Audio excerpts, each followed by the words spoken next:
format, right from the beginning, that the person enters the waiting room, you go live, and then let the person come in. Oh, so I was lucky to avoid that.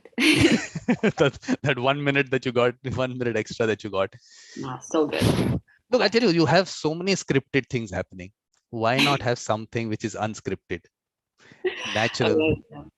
But I think people might be a bit kind of scared if you don't know how it's happening, and then you want some reassurance in the beginning. So I think this is where it comes from. I don't know. But either way, it's good. You still don't see the people who's on the other side of the screen, right? Yeah. No, that's the whole idea. I'll tell you what I've done now. What I do is that you have that your own video. First of all, you hide your self view. So I hide. I don't even see myself. So I don't even know this is like just talking to the person right there. There is nothing else that exists. That's the only way these conversations can go. Otherwise, if you're just conscious, oh, people are watching, who's going to watch it later, doesn't go any further. Yeah, that is actually very right. But one thing I did, what has never happened, any of the things that I do, never ask the person to introduce themselves. So should I or should I not? What do you think is a good format? That's a good one. I think, at least for me, it's very interesting. It's just a kind of, a sociological experiment of what people emphasize every time, how they perceive themselves. So this is why for me, it's always very interesting to kind of hear the introduction and, a funny story in behind. So I'm a JAMS fellow for 2020, and sadly we did not go to the US because of COVID, but we had a number of online meetings, like the 12 of us. And then, there would always be a new person in that meeting, somebody who's, kind of presenting something. And then we would go around with a short, brief intro of like every one of us. And then Ellen Boss, who's in charge of the foundation and fellowship activities, she's always laughing how every time people say something different about them. Like, we would meet like every 2 weeks, every month, or something like that, and every time people introduce themselves and something new comes up or something is forgotten. So well, you saw in the symposium also, I always ask people to introduce themselves. I'll tell you why it's important. Like exactly what you said, that every time someone will say something different about it, because every time something different is happening in their lives, and something different is more important than what it was last time. So it's always better to start from there, but otherwise I'll pick up something from, say, maybe like in your LinkedIn profile. I pick up a little one sentence and I put it up there. Okay, that's just an introduction. But the fact is, you might have put that LinkedIn profile maybe 2 years back, and maybe you don't update your profile. But I never ask anyone to say their introduction, because the problem is it comes in 2 paragraphs. And I can't. And if I cut from there, then it becomes a problem that I sent you this and you didn't put this. So I just felt that let's not ask the person, whatever they've put out publicly, let's pick from there. Something you can use, right? But what you've done, Miglė, is taken for granted that people know what JAMS is, what a JAMS fellow is. Please take me through it. I don't know what it's all about. Please tell me about JAMS and the JAMS fellow and how it works. That's actually an amazing, I remember when I first heard about it, and I've heard about it from Leonardo D'Urso and Eleni Sharanbidu. And they were talking about JAMS because she was then applying to become a JAMS fellow. And this was a mediation competition. It was happening in Athens. And they were like, looking at me, it's like, you should apply as well. And I was like, what's that? But then they started talking about it, and they had a very right word to call it. And it's like mediation Disneyland. And I think it actually is that way. But that's kind of from the outset. But what it actually is JAMS is one of the biggest, I think they might be the biggest mediation provider in the world, at least they are in the US. Mm-hmm. And then what they do for, I think, more than 10 years now, they invite fellows. So they choose fellows from all around the world, from different countries. And I think they take it like it's one of the criteria to find more and more people from different countries. So that wouldn't be that all the people are coming from one country. But then they collect these people from around the world, except for the US. And then they pay them a scholarship for them to be able to get to the US and to build their own fellowship, in essence. And it's not that, they give you a program, you have to do this and you have to do that and you have to do that and that. It's not like that. It's upon you based on what you've done previously and where you want to go. And doesn't always mean you want to be a mediator. Maybe you are interested in peer mediation programs and this is what you do. Maybe you want to get a LLM in some of the university, and but you have to apply and you have to go through all the process. So in essence, they support you. And I think the sole fact that you are a JAMS fellow goes a long way, kind of quality wise, you're ambitious wise. But then you have to find these people if you want to monitor, just go and shadow lectures, if you want to be a teaching assistant, or if you want to do a research. It's completely based on your project, but then they support it. And most of the people spend up to 4 months in the US doing all these kind of stuff, shadowing JAMS mediations. So I think that's a very, very great project, and I'm just sad that we could not go last year. Mm-hmm. But what was your plan? What were you going to be doing? So several things actually. I wanted to go on mediation courses there, and I've been on quite a lot of them by now as well. But Harvard, Pepperdine, that's just a different scale. And I think everyone who can and has the possibility should do that. So that was one thing I really wanted to do. I also wanted to go and shadow some lectures on mediation, on negotiation. I also was in contact with court mediation programs and how they develop court mediation, peer mediation programs. So I kind of just wanted to see as much ways as mediation can be. Mediation on a larger way, a larger view on mediation, and then see where you want to go from there, rather than decide on it based on something that you read somewhere. Well, that's interesting. That's a good thing, actually. That's the way it should be. You should be exposed to different areas, because look, from the symposium also, what we found out was there's so much happening in the world in terms of mediation. Yes. Okay, you came in late for that discussion on key takeaways. I was at work. I can understand. No, now you've got the opportunity to tell me what were your key takeaways, what was your learning from the symposium? No, as I said, I think for me we don't see that many people who are involved in it. It's like we don't see that many people, and it's we live in the age of information now.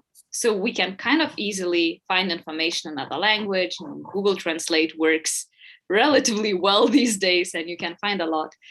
But I think seeing the people and hearing their stories about how mediation works in their countries, it's always fascinating. It's like, for me, and I've researched a lot on what's happening in Europe. So for me, it's kind of a relatively clear landscape of what type of legal acts there are, which countries have mandatory mediation, which countries don't, So I feel comfortable here.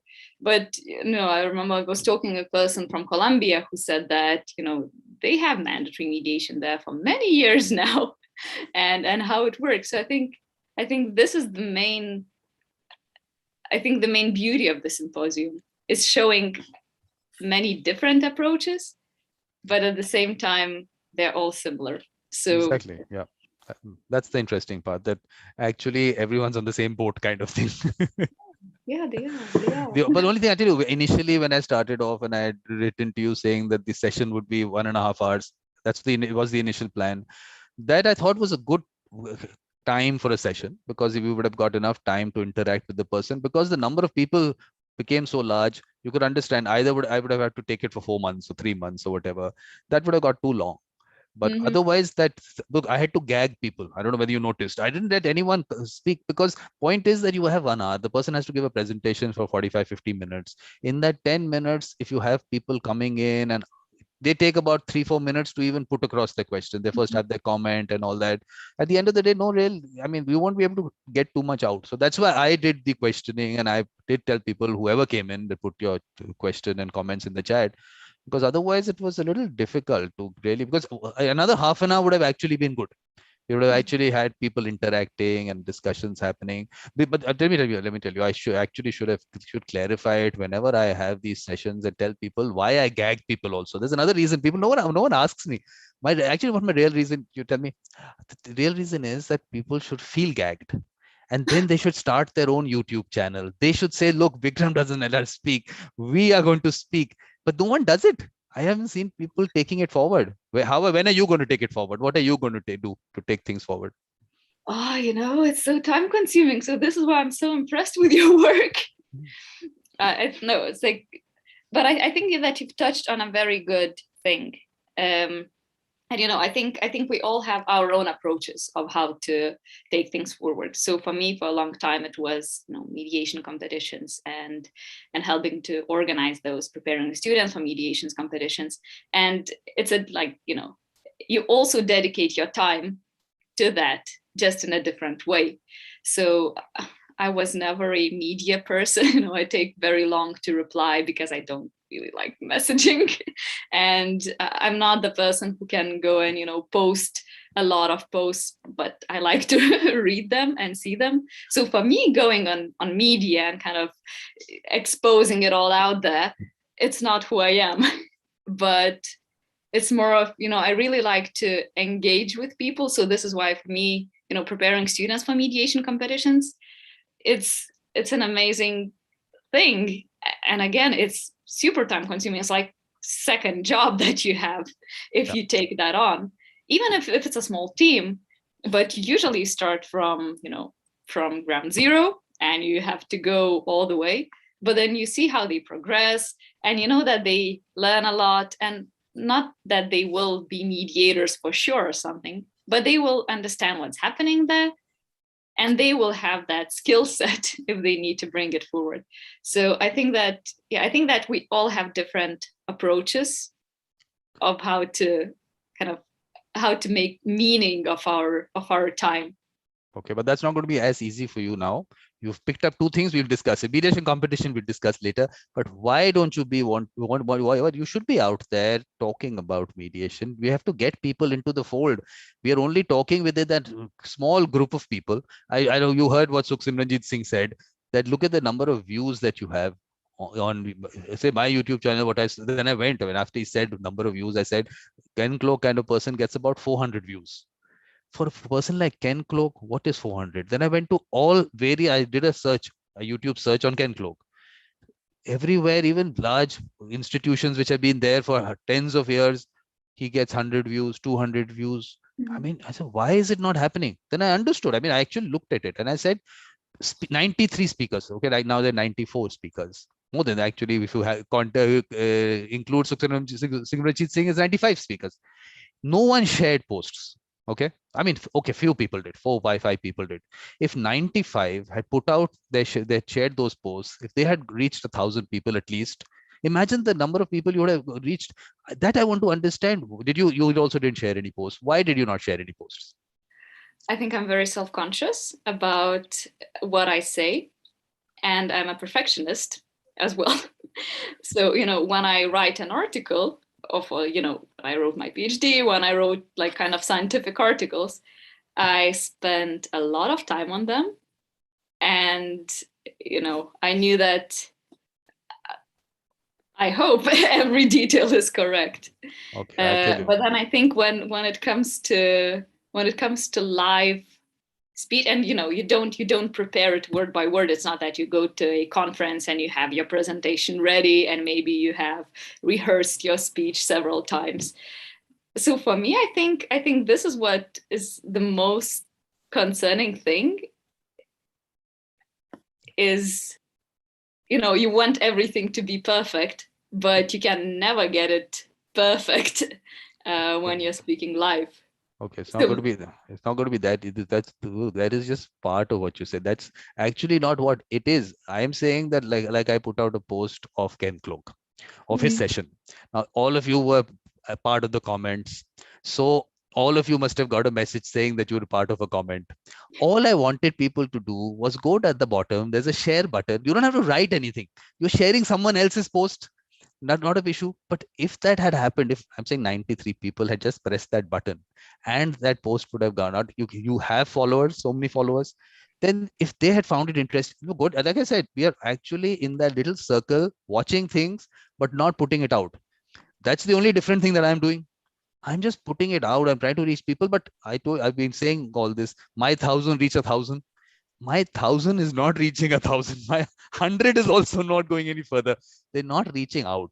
And a person like, look, I'm not even talking about everyone else. Every person in the speaker was interesting. I mean, everyone was interesting. But I'm saying a person like Ken Cloak also doesn't get shared. This post doesn't get shared. I find that really sad. Why are people wanting to hold? It's like holding on to information and good content. I mean, Ken Cloak, when in his opening session, said, "Okay, I give this to you." That slides and all that he prepared. I give this to you. Why are we not doing that? I give it to you. Please spread information. Why is that spread not happening, Miglė? Please tell me. Why is that spread not happening? I think that's a bit of deeper level. I don't know. Maybe I can only talk from a personal perspective. Yeah, we need the deeper. We need the deeper. Okay. I think I'm a bit afraid of what's happening on social media. And, if you go on my profile, I've deleted almost. And when I created it, I was in 10th grade or 11th grade. So everything was just starting. And, we would put a lot of information on social media. And, Facebook was very private. At first, you wouldn't want your parents to be your friends because you would be afraid, what they would see. And then, of course, Facebook is, I think, just another LinkedIn.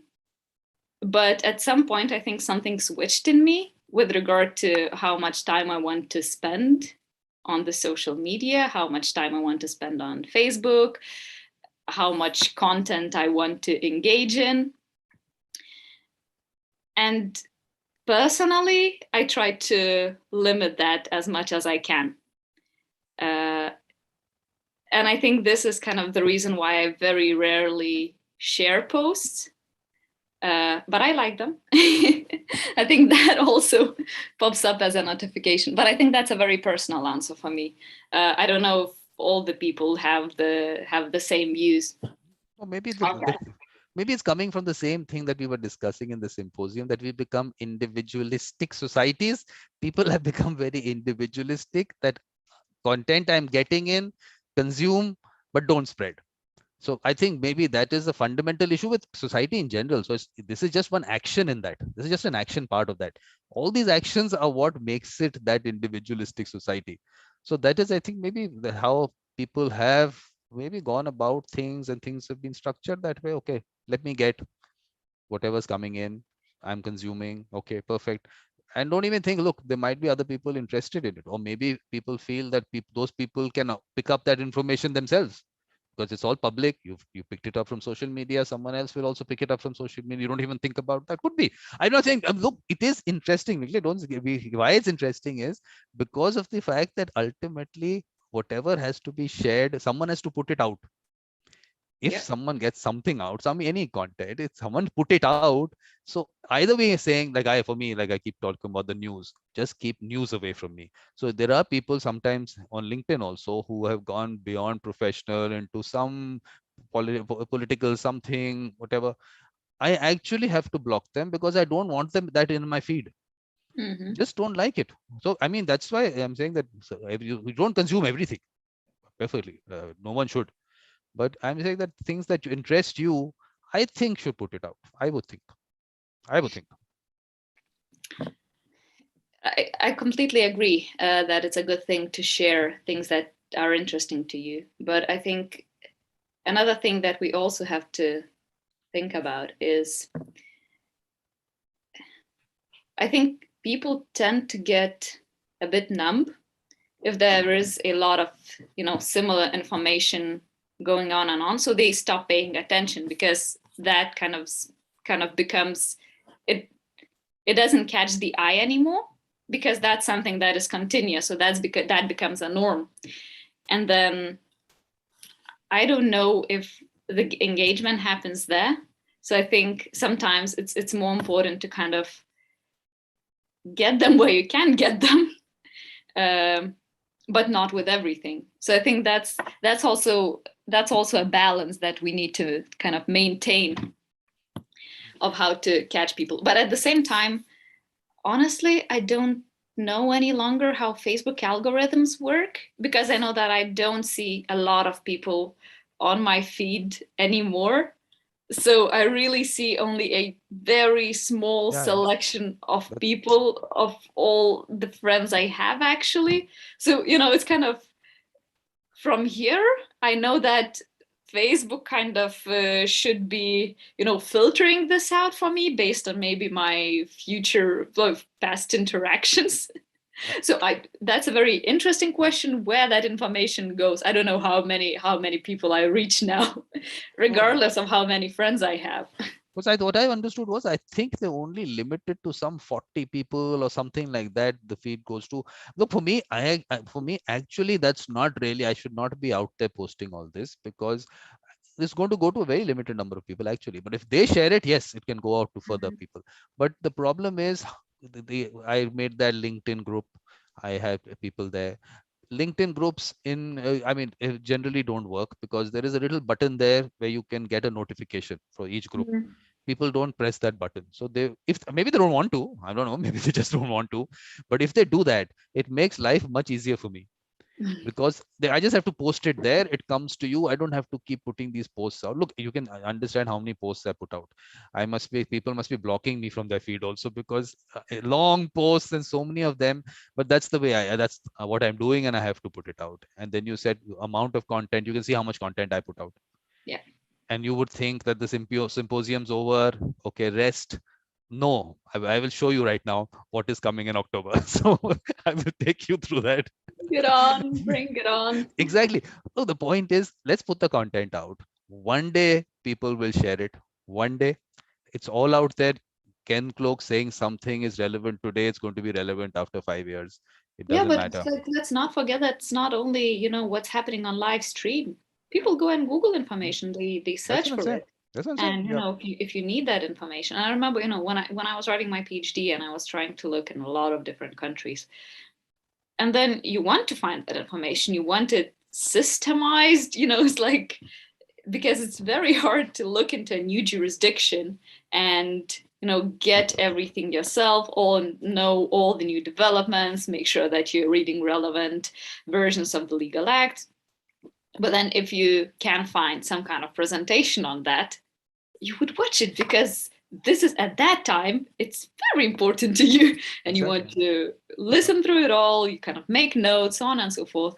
So, I think that's the thing, that sometimes people just look for information at the specific moment in time when they need it. And, if you want information about, I don't know, whatever country, you would type that in and you would find it, and then you would watch it. So I think it's also kind of the timing of every specific resource when you actually need it. And maybe with mediation is the same, actually. Yep. Maybe certain people don't need it at one time, but they may need it at a later time. And also, you're not ready for everything at every point of time.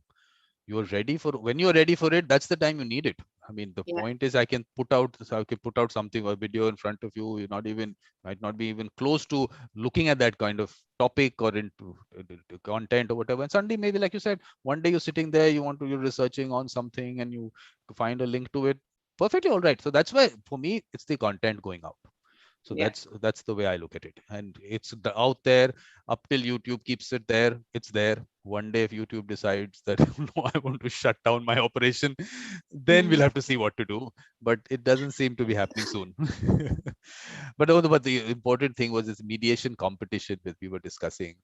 My issue with these competitions is that these kids are getting this very limited concept of what mediation is. There's a little box that they're getting, and even for them, from the symposium perspective or otherwise also, there is so much happening in terms of mediation. With various ways people what types of areas they're doing it and everything. This has become like a commercial mediation box that is going out.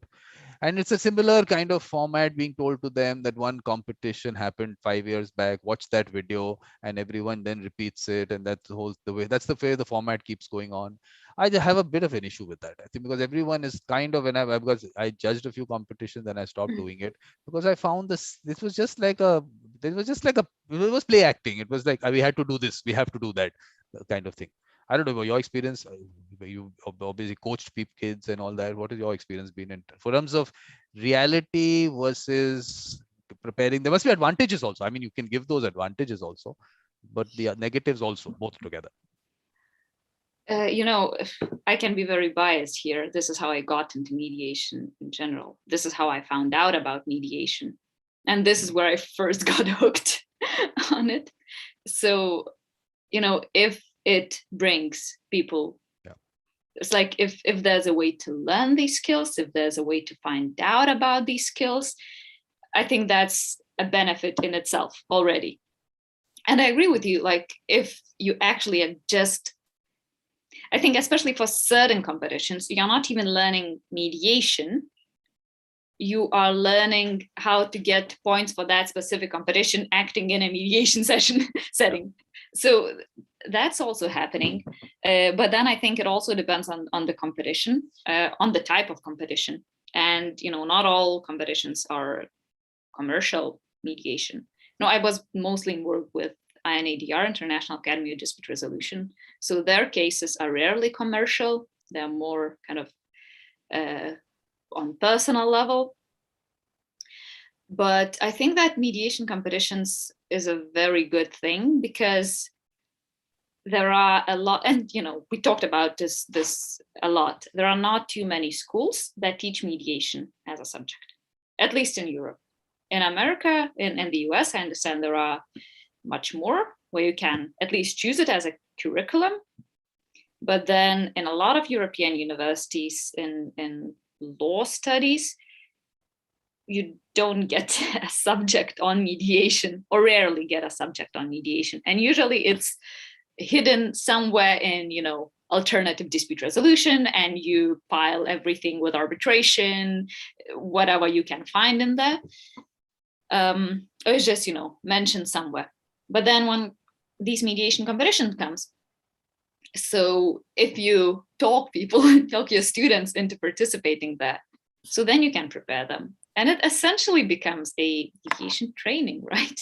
Because if they want to perform well, they would have to know all these skills, and they would need to understand what they are, what this is. And so I think this is why I like mediation competitions. So that's one thing, because you can kind of understand how that works. But then another thing, and at least, again, it worked for me. I don't know if that happens to everybody, but, these people that I met in 2014 I think that competition was happening in Kiev, we are still in touch with them. And we fly to each other's weddings, and we go and visit, and it's kind of it might become your support system if you want to stay. Not necessarily that's going to happen to everybody, and a lot of people just go their own ways, but I think it's, especially for the students, it's kind of a support system to maybe keep friendships and maybe kind of get motivated by these people. So this is what I think is very good about mediation competitions. Okay, so at least some kind of bonding. At least you have some people out there.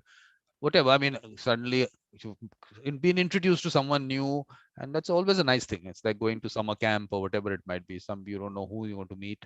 So I think definitely. But the only thing, and also an introduction to mediation, you're saying that at least that word gets discussed, and whatever. I'm not saying that you're really going to be able to understand what it's all about, but at least to get a concept. Yes, there is something like that, and an interest comes in, and then you take it forward. Something like that. Because other negatives. I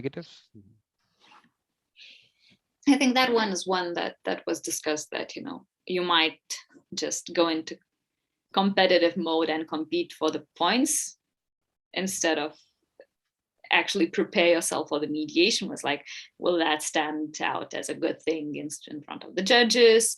Will that not? So I think that's kind of a negative thing. But again, I think that another thing is that there are a lot of competitions that are called mediation competitions, but the people, like the students, don't get to mediate that. They get to negotiate. So they are not actually learning mediation skills. They are learning negotiation skills with a third party present, because at the same time, professional mediators usually don't want to, like, take too much of the sunlight and stage light during that process, because they want to let the students to, show their skills. So I think they not necessarily get the right image of how mediation could look. So I think that would be my, I think if I were to try and look for negative things in that.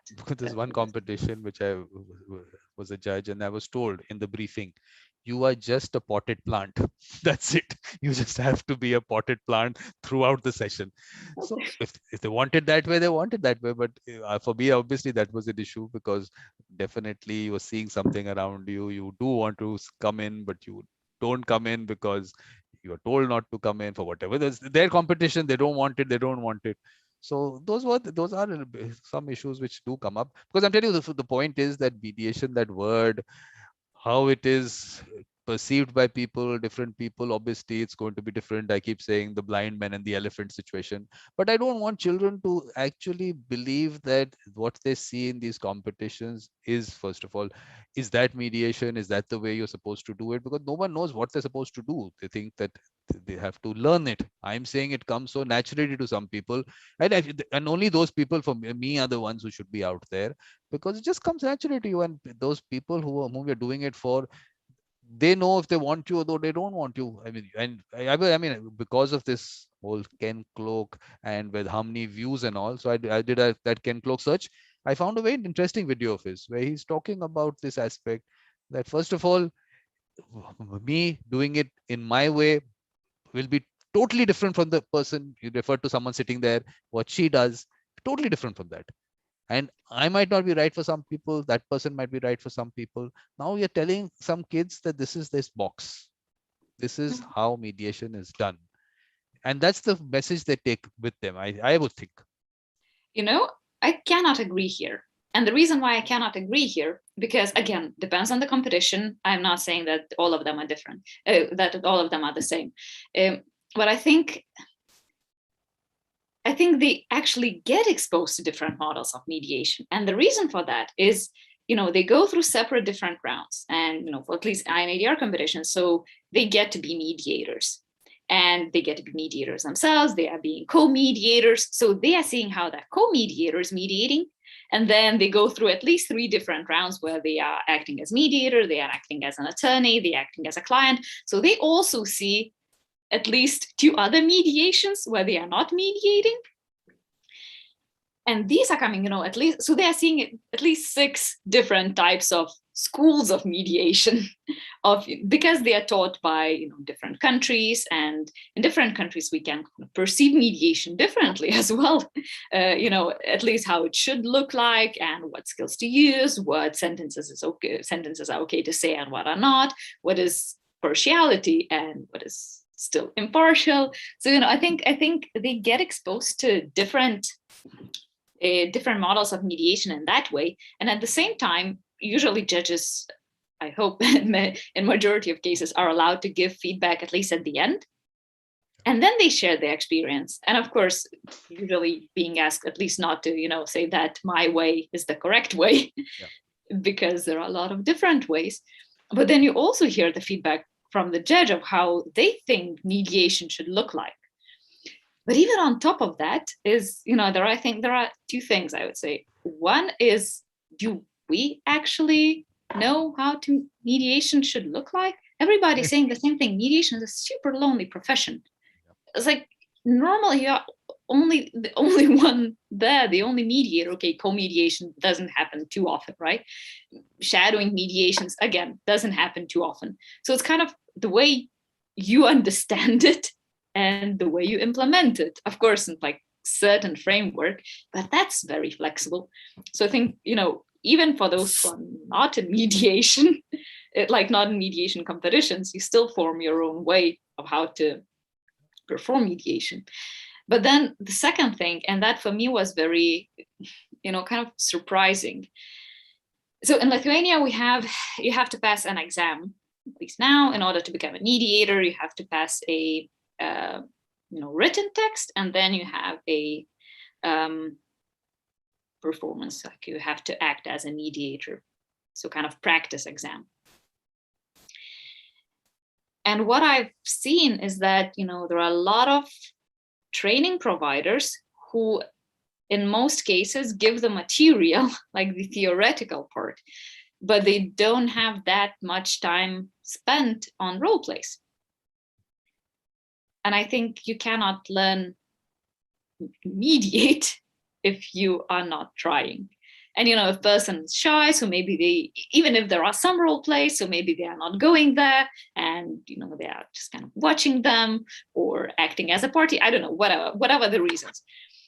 But when you go to that exam, I remember sitting there and you see that people don't feel comfortable because that's the first time they are acting, even in a fake setting. That's the first time they're acting as mediators.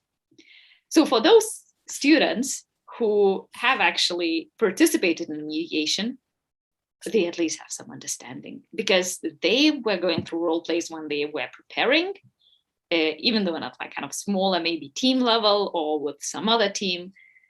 And then at the same time, they go and watch. This is when they want to find all these resources. They want to watch, mediations, or even if it's just a mock mediation, but they want to watch it and understand what's right and what's wrong and what they could use. But then they become much more confident. And I think this kind of gives them the basis, and then they can go and, get a training, the 40-hour one or whatever, based on jurisdiction. But I think they have a much stronger basis than the ones who haven't tried it. Miglė, I'm on the totally. I'm an extreme on these issues. Am I the only voice on this? I don't know. I keep saying that you must have heard this, and you will be repetition because you might have watched some sessions of the symposium. For me, those little kids in school, they are doing the process. They are doing it naturally. No one has ever taught them. And there are only few out of a whole group of people who come out as mediators in that group. Only a few, maybe only one, that this person helps them actually resolve their disputes. They will go to that person. They know who that person is. It's all happening. Mediation by itself is totally happening out there. This whole concept of peer mediation also, when I keep talking about it, I'm saying that why are you bringing in so many other aspects of training into peer mediation when they're naturally doing their mediation part? Call it something else. I mean, you have training on life. Okay, we will give you training on life. Not a problem. That's a separate issue, separate area. You're talking about peer mediation, and these children are doing it. That natural thing has to be brought forward. These children who have that natural ability, take them forward.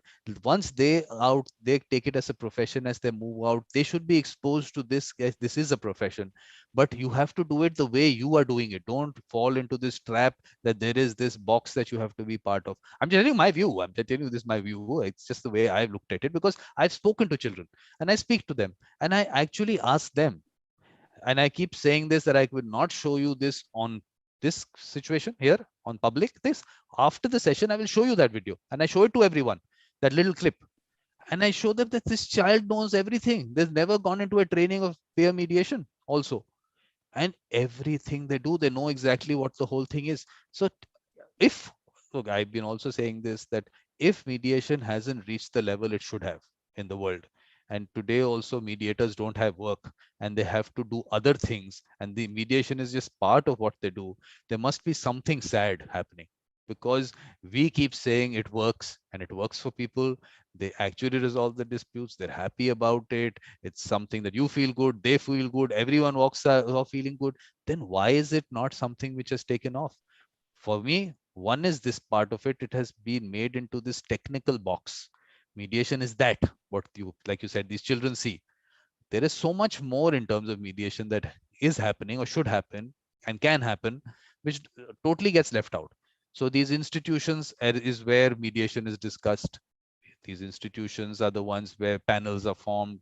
There's no work happening really. I mean, JAMS must be doing a lot of work. I'm talking a lot of other institutions which are formed. They do some 200 matters in one. I think there was one. I think Tatlin was talking about the Singapore, the SIMC. I think. Simi? No? No, not SIM. He was not talking about SIMI. I think it was SMC or SIMC was talking about in like 5-6 years or 4 years of their establishment. There's some 178 cases. What is it? I mean, we're talking about millions and millions of things happening in this world where mediation is required. But there is a focus on this small part of it where we want to regulate it, certifications and all that. I'm saying, look, I'm on an extreme on this. You'll have your view and you will get your you will get your time to talk about it. But I'm on the other end. I'm saying just leave it to them. The people who actually want their dispute resolved are not fools. They know whom to go to, and they will only pick up someone they want to, and they will find out about it. Even to watch a movie on Netflix, you ask people, okay, which one have you seen? Suggest something. For a movie, here is someone who has to resolve your dispute, which is so, I mean, close to your heart, getting that dispute resolved. And are you just going to walk in somewhere? Okay, let's go to the market. Okay, let's pick up a mediator also while we are at the market. I mean, is that the way people think that they are fools? The parties know exactly what they want, and this is two parties. Maybe they, of course, they're multi-party situations also. Two parties having their own specific requirements in terms of the person also. I am saying, why are we having this conversation on YouTube? Only because people should know you as the person. That is what makes you someone whom they want as a mediator. That was the whole idea behind the series. People just, it's not a picture of Miglė somewhere. She looks nice. Let's get her on to make her a mediator. It's a dispute you're resolving. It's not a thing. So if they hear you talking, they know, okay. And everyone relates to different people. You might be a right fit for someone, you might not be a right fit for someone else. But if only when you start talking will they get to know who you are. So that's an important part about even picking up a mediator. It's not as easy as people make it out to be. One certification, Miglė, certified by so and so, come become a mediator. So maybe that's why it's not happening the way it should have happened. According to me, it should have taken off majorly. Because I know, if I do something for someone, they go out to tell so many other people. But then how come in so many years, I keep giving the US example, in 45 years, if today those mediators are not getting enough work, although Orith from Israel said, I have friends who are getting a lot of work, but she's part of one organization which is of mediators who are in a certain league. It's a small bunch full. It's a bunch full of people. Of course, that if they're doing cross-border work and she's talking to someone in Israel, is talking to someone in US, yes, that person is doing some work at that level that you are in touch. But we're talking about those 100 million matters which go into courts in the US every year. Why are they going to courts? I mean, for a place with 40-45 years, we feel that, okay, we should look at that and see how we can structure things. A lot of countries do that. They're looking US model. But go deeper, see what's happening. Is there a fundamental issue somewhere? Let's look at that. I mean, we're discussing it. Look, I am definitely not someone who can really change things. I sit on my table with a laptop and talk to people all over the world. There's so many other people who will change things. But at least for me, I have to put that thought out and have discussions on it. There's no, I mean, I'm not saying we are concluding it. And as Vikram said this, now he doesn't listen to anyone. I've seen him on the symposium also. He just says what he has to say. No, please tell me what you think. I think, and I don't want to sound negatively, but I think, I was all very much for mediation for a lot of years, trying to doing a lot of things, doing a lot of research, publishing, so on and so forth.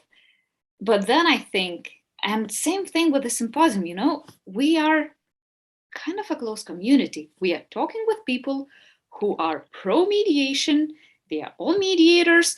They want to, a lot. We hear it a lot that, mediators don't have enough work, and what's wrong with that? Why they are not getting enough work? But then we are talking mediators among mediators or people who feel well about mediation. But have you had a person on your beautiful mind conversation who's not, hardcore litigator?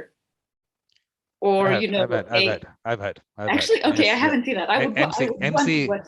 MC in she's based in California. She's an Mhm. appellate lawyer. She's an appellate lawyer. So So yeah. yeah, so I think this is what we this is what we need more. And like for me, that realization, I defended my PhD back in May. It's relatively recent, the defense. And then, I was sitting there in my defense with 5 professors, some of them constitutional court judges, some of them former advocates, Supreme Court judges, people who are really accomplished and they know the legal system very well. They've been in the middle of disputes for a very long time. And then they were all praising my work, the quality of my research, but I would say none of them agreed with the findings. None of them felt well about, and I wrote about mandatory mediation. So it sounds like the mandatory part was kind of the worst in that all. But then something clicked in me. What is, do we hear? We say that we're mediators and we know how to do the active listening. We know the importance of hearing the other party. But then in this case, I just started questioning myself. So do we actually hear the other party? Like, do we actually listen out why they don't want to use mediations, or why they don't feel so strongly and positively about the process? And it's like some of the concerns they have, I think they are myths, but others are legitimate concerns. Mm-hmm. And I think when we start hearing that more and kind of processing more of that, I think this is when the switch can happen. Because again, we know that mediation can bring a lot of great things. Seeing people reconcile, I think without being there, nobody else can understand how that feels. It's like sometimes it can bring you to tears or close to tears of seeing how people who were in conflict for a very long time, seeing that they feel relief, and you kind of feel the tension leave the room in that second, then that that's it, that the burden they had on them is going out. And for me, it's a very strong feeling, especially if I know what beginning of mediation, it's somewhere, oh no, he will never agree to that, you don't even know how kind of person he is. And then on the side, it's like, oh no, she would just take everything, and it's like, she will not agree on anything that I say. And it's like, no way that we'll find a solution. And then at the end of it, you actually see them finding a solution. So I think that's the thing that, let's say, an outsider person who was not a part of a successful mediation cannot understand. But at the same time, again, I think there are legitimate concerns they're having. Sometimes mediation requires more effort, more emotional engagement in the process than maybe, arbitration or even court. Because now it's like, a lot of written documents. You don't actually have to face the other party. You just sit there, go through your arguments, and that's kind of a nice game. You're kind of playing a game. If you want to win, you go on and you find your articles, like find your arguments, find your argumentation line. That's kind of exciting as well. And it's different from mediation, because in mediation, you cannot win in a sense of, I beat you. You can only win if the agreement works for both of you, but usually it means that you lost, like you had to give something up. But I don't think that there are a lot of mediations that one party comes in and just gets everything they want, and then another party comes in as well, gets everything they want. So most likely they haven't been even talking at all before that. So I think that's the case. Like, if we are talking enough with people who are not supporting mediation, or so maybe like legal professionals who don't want to take their clients to mediation, or firms who do not want to engage in mediation, the disputes they have. And there are there are some reasons why certain disputes may not be well suited for mediation. And then there are others who are perfectly suited for mediation. So I think that's... No, of course, what you're saying is absolutely right. Of course, on the emotional part of it, and surprisingly, you'll see you obviously handle family matters. I don't. I only do high value commercial. In that also, those emotions are there. When the settlement happens, you cannot, you would think, no, it's just a commercial matter. No, because people have been going through this for a process for so much time, and when it's like a relief, it's like a stone off your chest situation. So those emotions are everywhere. For some people, people would think, no, it doesn't happen in commercial, it happens there also. But I mean, the important part that we have to understand, one, of course, is that people don't even know about the process. But like you said, we are talking within a small community, and we know what we're talking about. So that word has not gone out. You'll be surprised or not surprised, I don't know, but actually people don't know. We think that everyone knows what it's all about. We just have to tell them, why don't you try mediation, and they know what we're talking about. They don't have an idea that arbitration, mediation, confusion, you can't even imagine how much there is. And people know, even institutions are adding to it by saying this is arbitration and mediation center, or say institute, or whatever. Focus only on mediation, it doesn't happen. There were some young people in India who started something, and they use the word related to, they only mediate in it. And I realized after some time they've gone into promoting arbitration. What signal are you going to send to the young people that they were dealing with? I mean, they're trying to promote it with the young people. What signal are you saying? That there is some connection there. Just the fact that I was so happy that someone's focusing only on mediation and saying, coming out as an area by itself. Either look, that's why I also, I don't know, with Sukhsimranjit Singh's session also, I was initially, when I spoke about the fact that, why do I say support me? Is because everyone otherwise ultimately goes the institution route. And once they go that route, the second step is, where is the money? Oh, money is in arbitration. Come on, let's jump on that now. And then training where the money is. These kids also, I saw, they gone to training. It all goes in the same manner. So ultimately, what is happening? Finally, the money is made out of training. It goes in that route. So where you were supposed to focus on getting people into the fold and promoting mediation and people actually using it, you went into totally the other route of churning out mediators. What use is it churning out mediators if they do not have work? So that aspect did not happen. I think that is one important area. Yeah. I think I completely agree with you. I think that's why, and it's like you can find a lot of books written on the subject. Okay, not a lot of books, but you can find it mentioned in books saying that the supply of mediators vastly outgrows the demand for mediators. We have so many mediators because people feel good doing it. That's a nice thing to reconciliate parties. That's kind of a check on your, I don't know, whatever you believe in, but your soul, or it kind of makes you feel good. And I think this is why people want to do mediation as profession. But I think, and I was like actually thinking about where the future goes.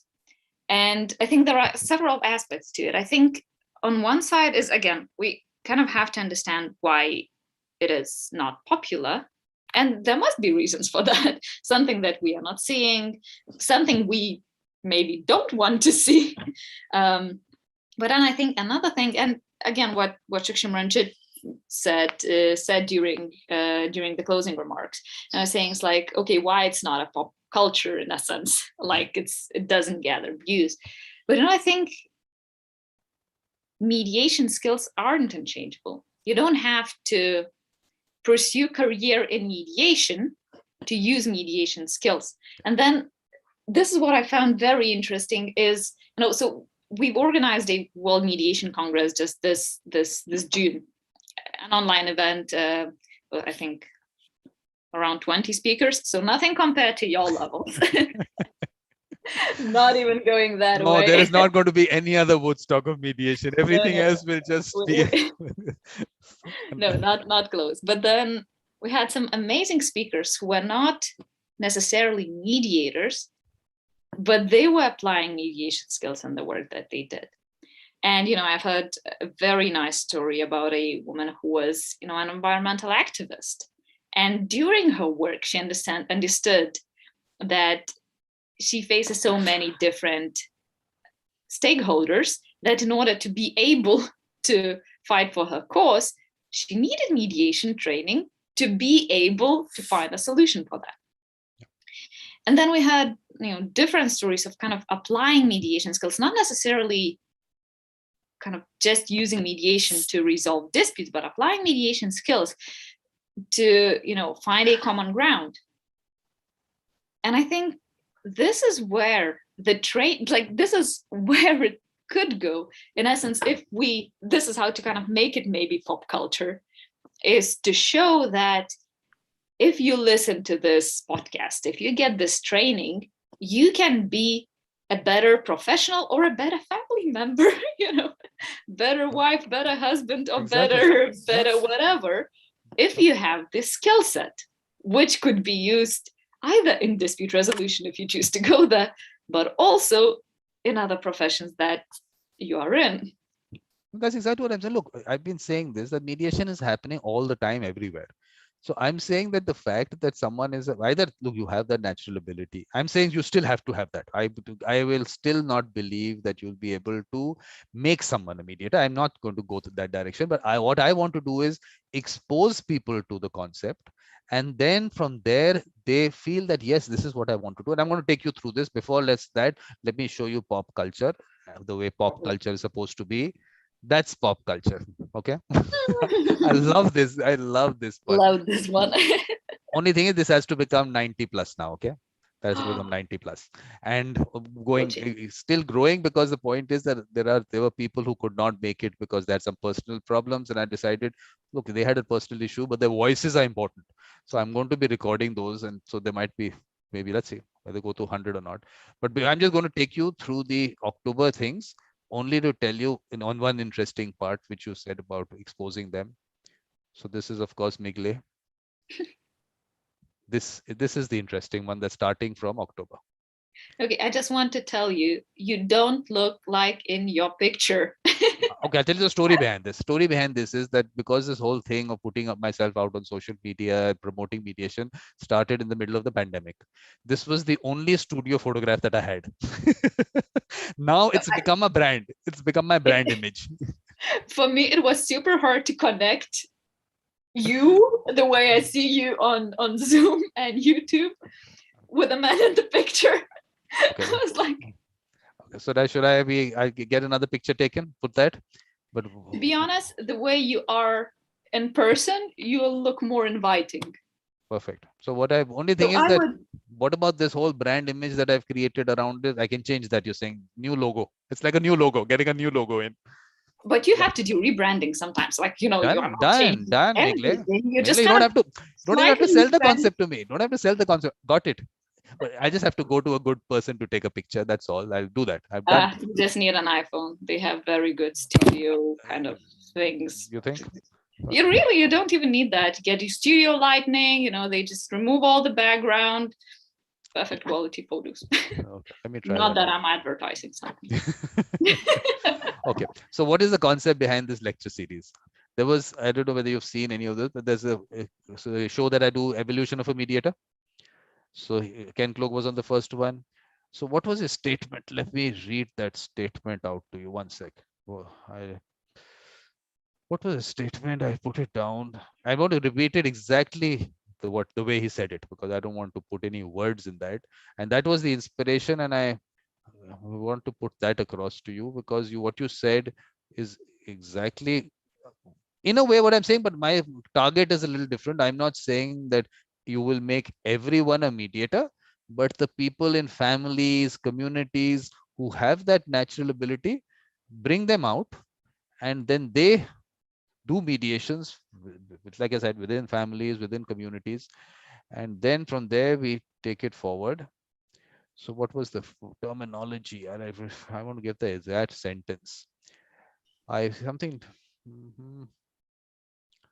Give me a you built such a build-up now. You have to find it. No, it's just one sentence of it, but I don't want to quote it even one word wrong, because I don't want to say I made it up.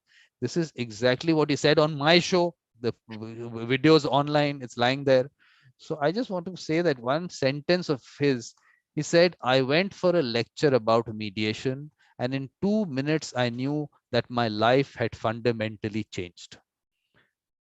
So, if I can give those 2 minutes to people,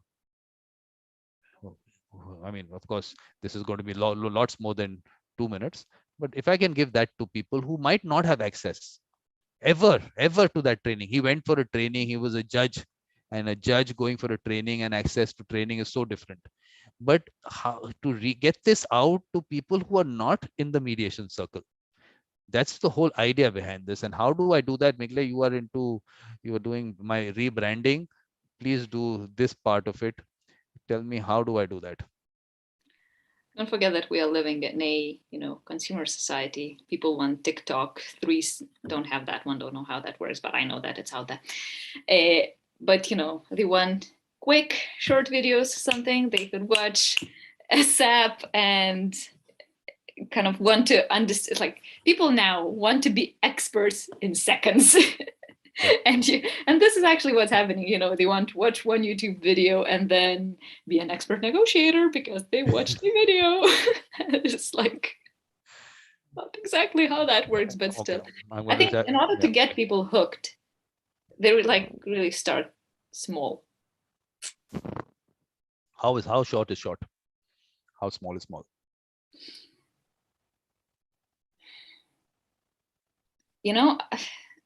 How long can we? This is. I'll tell you what the on YouTube average time is about 8 minutes. Mm-hmm. Yeah, that's how it is. 8 minutes is what people would spend. I think I rarely listen to a podcast that is longer than 30 minutes. Yeah. So, it's like, because when you go for a walk or something, usually you don't. This is when people usually listen to podcasts. It's either when they're commuting, I don't know, by public transport or by car, or when they, go to walk their dog, or some kind of short spans because you want to use that time efficiently and learn something new. So I think 20, 30 minutes, just right time, because everything that's longer than that, the essence feels as a commitment that you have to finish, watch till the end. And it doesn't, it's no longer that fun. Whereas when you get a 20 something minute podcast video or something, you go there, you understand that you've just learned something new and you want to tell your friends about it. This is what I usually do. It's like, if I'm listening to an audiobook or a interesting podcast, I would come back home and, it's like, just start telling my husband, I've heard that really resonated with me and I found that part interesting. But then at the same time, you cannot summarize a very, very long video, because you just lose attention. And you look at people who, when they are sitting in meetings on Zoom meetings, you can tell that a lot of them are scrolling. They're kind of there, but then we lose them. Even those who are in the video, it's like they're there, and then you see that's especially on the glasses, the ones who wear glasses, so you can see that's a different screen, and then they're reading something and the eyes are moving. So I think. So 30 minutes. What you're saying, 30 minutes is what? So basically what I need to do now is, look, for these things that I do, conversation and evolution, I will not be able to edit it. How do you edit someone's story? I just like the conversation. Exactly. The idea is that, okay, I'm not saying that everyone will want to watch it or see this, but once you get in, are you going to go through with it, or you feel you want to take a break, come back to it? I'm okay with that, but I cannot put it into parts, because look, conversation flows. I mean, and it can flow whichever direction. Look, I enjoy these. I watch sometimes. I watch my own previous episode, and I'm just watching, listening to it. Sometimes a smile comes to my face with someone saying something. You just get involved. I enjoyed. I'm not saying everyone did, but the point is, I put them out because I enjoyed.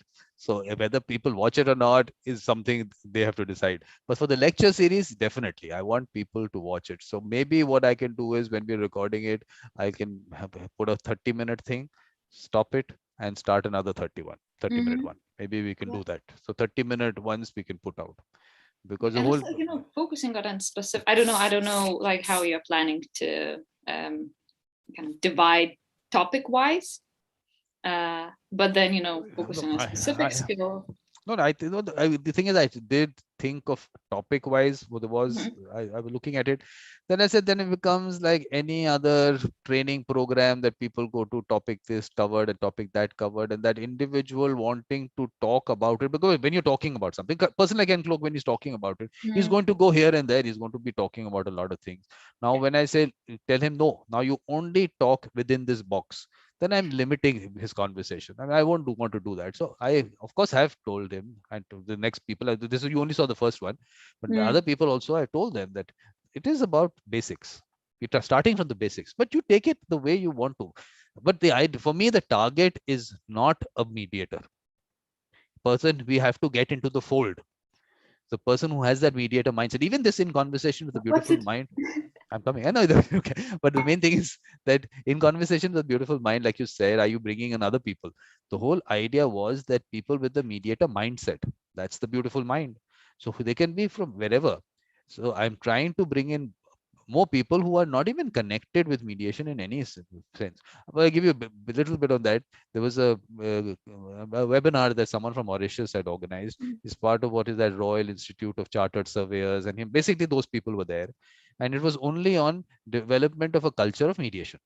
So we were just talking about that. Out of that, one of these chartered surveyors, he had a project he was on. No training, no mediator, nothing. He was on project. He said, oh, it just clicked with him, and he went there and he did mediation in that. There was a dispute there, and he resolved it. So if my one discussion there could in some way get someone motivated enough and who has nothing to do with, that's why I keep saying that training and all is good for one little box that has been created around mediation, and that's a very small number of matters going to them. Let them do that. I'm not going to fight against institutions, and I'm not going to fight against the court system, which you heard. I'm sure you heard me. I get a little passionate about that. This law that is being created. I said what I had to say at the symposium. I'm not going to talk about it now. But what about those people who are out there whom like Ken suddenly saying that my life was fundamentally changed? I mean, imagine that kind of a situation. So there are people like that whose life can change, and they're stuck in something which is not them. For me today also, they are this whole thing about people being mediators and lawyer advocate, what do you say, arbitrators or litigating lawyers, whatever. I mean, I just don't like it, because I know when I talk to them. Yesterday, I was talking to someone. She said, "Look, I want to get out of it, but because I have to run my house, my daughter's growing up, her education and everything, but I don't like it. Tell me how, get me some work." I said, "You don't need me to get you work. Just speak to that one person who could, if look, you're doing commercial, speak to some person who's a head of legal in any company. Just tell the person, look, let's try mediation on one matter. You pay me what you feel as value delivered, which I've been saying all the time. Don't say free. Pay what you want. Just get your entry into a door where there are lots of other matters behind it, and you see how things change." So I'm saying they're frustrated. Not, I'm using that word. They're frustrated because when you have that mediator mindset, there is no way you can go to a courtroom and argue a matter. I can't. I could not do it. Okay, so I'm very clear about it. I can understand what they're going through. It's a different mindset. When I keep saying mediator mindset, it's a different mindset altogether. Everything else is a compromise. That one argument that you have to do in a court is a compromise only because you have to run your house. Otherwise, you would never do it. That's the way I look at it. What do you think? Also, my work now is kind of I'm representing a company in dispute, so I'm actually kind of having to prepare arguments in certain points. So I think that you can do both, but I think it's pretty difficult because you kind of you switch hats, but you switch your personalities to some sense as well. Because I think in mediation you are kind of more caring, more maybe protective, but in a sense that wanting to protect maybe people's feelings. And when you are kind of arguing in a dispute, when you are a party, you are all, very kind of very step-by-step logical approach, arguments, and kind of a bit of adrenaline going in, a bit of a fight kind of mentality. So I think these are different approaches. And I really wanted to, you said something that I really wanted to comment on, and now I forgot. You should come in at that point. There's no concept. This is by being polite, you're not being there. I'll shout next time. Cut me off right there. I mean, okay, I will, because I really wanted to comment on something, and now I forgot. But I think I disagreed with something. Miglė, you're not that old. You're not that old. You have to. You cannot forget. He'll come back to you. He'll come back. I will come back. I think we will. No, but this split personality thing that you're talking about, I'm saying it's a compromise. If you have that mindset, of course you can do it. I'm saying these people are doing it every day of their life. They have to do it. You can do it. But do you want to do it? Question is that. I'll tell you, the point is there's a particular arbitration. Okay, there was a point when I was not only a mediator. There was an arbitration. I was a lawyer for one side. Okay, not one argument took place. I said, let's reach out to the other side. I reached out to the other side. That other side, look, I don't know, developing trust or whatever is it. They did not involve the lawyers. They only spoke to me. I said, got that matter settled. I could not do that argument thing. I mean, it just seemed like a waste of time. So I'm saying, even in that situation, you have to find a way out of it. You just have to do it. I mean, there's no other way. Why would I want to go through arguments when I can see that they can settle the matter? I have to make sure. I don't even see. I have to make sure. I'm like that kind of person. So everyone can do that. But some people, okay, there are limitations. Yes, in their whatever their workplace or whatever it might be. You know, I will cut you here because you told me to cut you out. Cut me out anytime. You know, I think that's again, like, some companies, especially those who are facing a lot of disputes, and there are a lot, like, you know, customer complaints or something like that.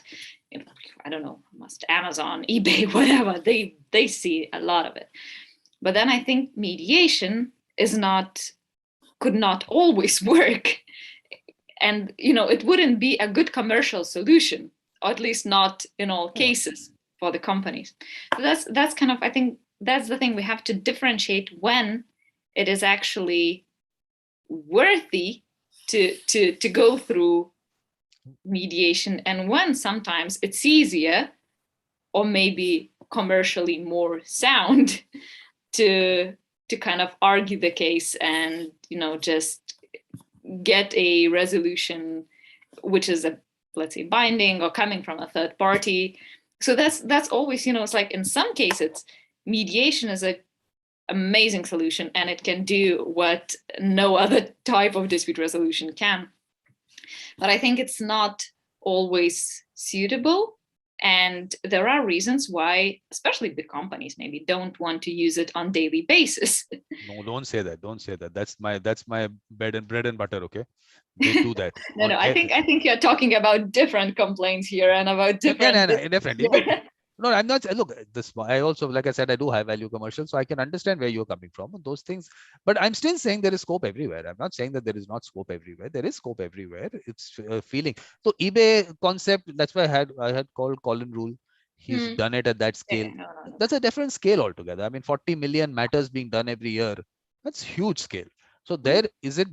So that mediation concept, I told you, we didn't discuss it so much. I did point it out to him that eBay tied up with Square Trade, an organization, where they said, okay, if you want a mediator, then you have to pay $15. Everything it's taken care of, something like that. I wanted him to elaborate. That didn't happen in that discussion. So they had tried it there. There was some concept there that they did try. So it's not that they did not try it. Of course, that whole value might have been, maybe the dispute might be for less. The guy is not going to spend $15. We don't know what the situation was. But I'm not saying that. I mean, what I'm trying to say is that there is, for a person who wants to practice as a mediator, first, for me, I rememdered. Yeah. Just because I said you're not that old, everything comes back. Yes, it came back. No, you know what I wanted to say? I wanted to talk. That's coming back to what you said, that you just have to get your foot in the door. And I hear this on so many different panels, discussions everywhere. It's like people, just have to find one lawyer who has those 5 cases they don't want. Lawyers, no lawyers, never lawyers. Okay. So it's like, that's one suggestion. Others is like, okay, so just go find a firm which does like maybe employment matters. They have a lot of them and they want to settle them. Just get that one and rock it.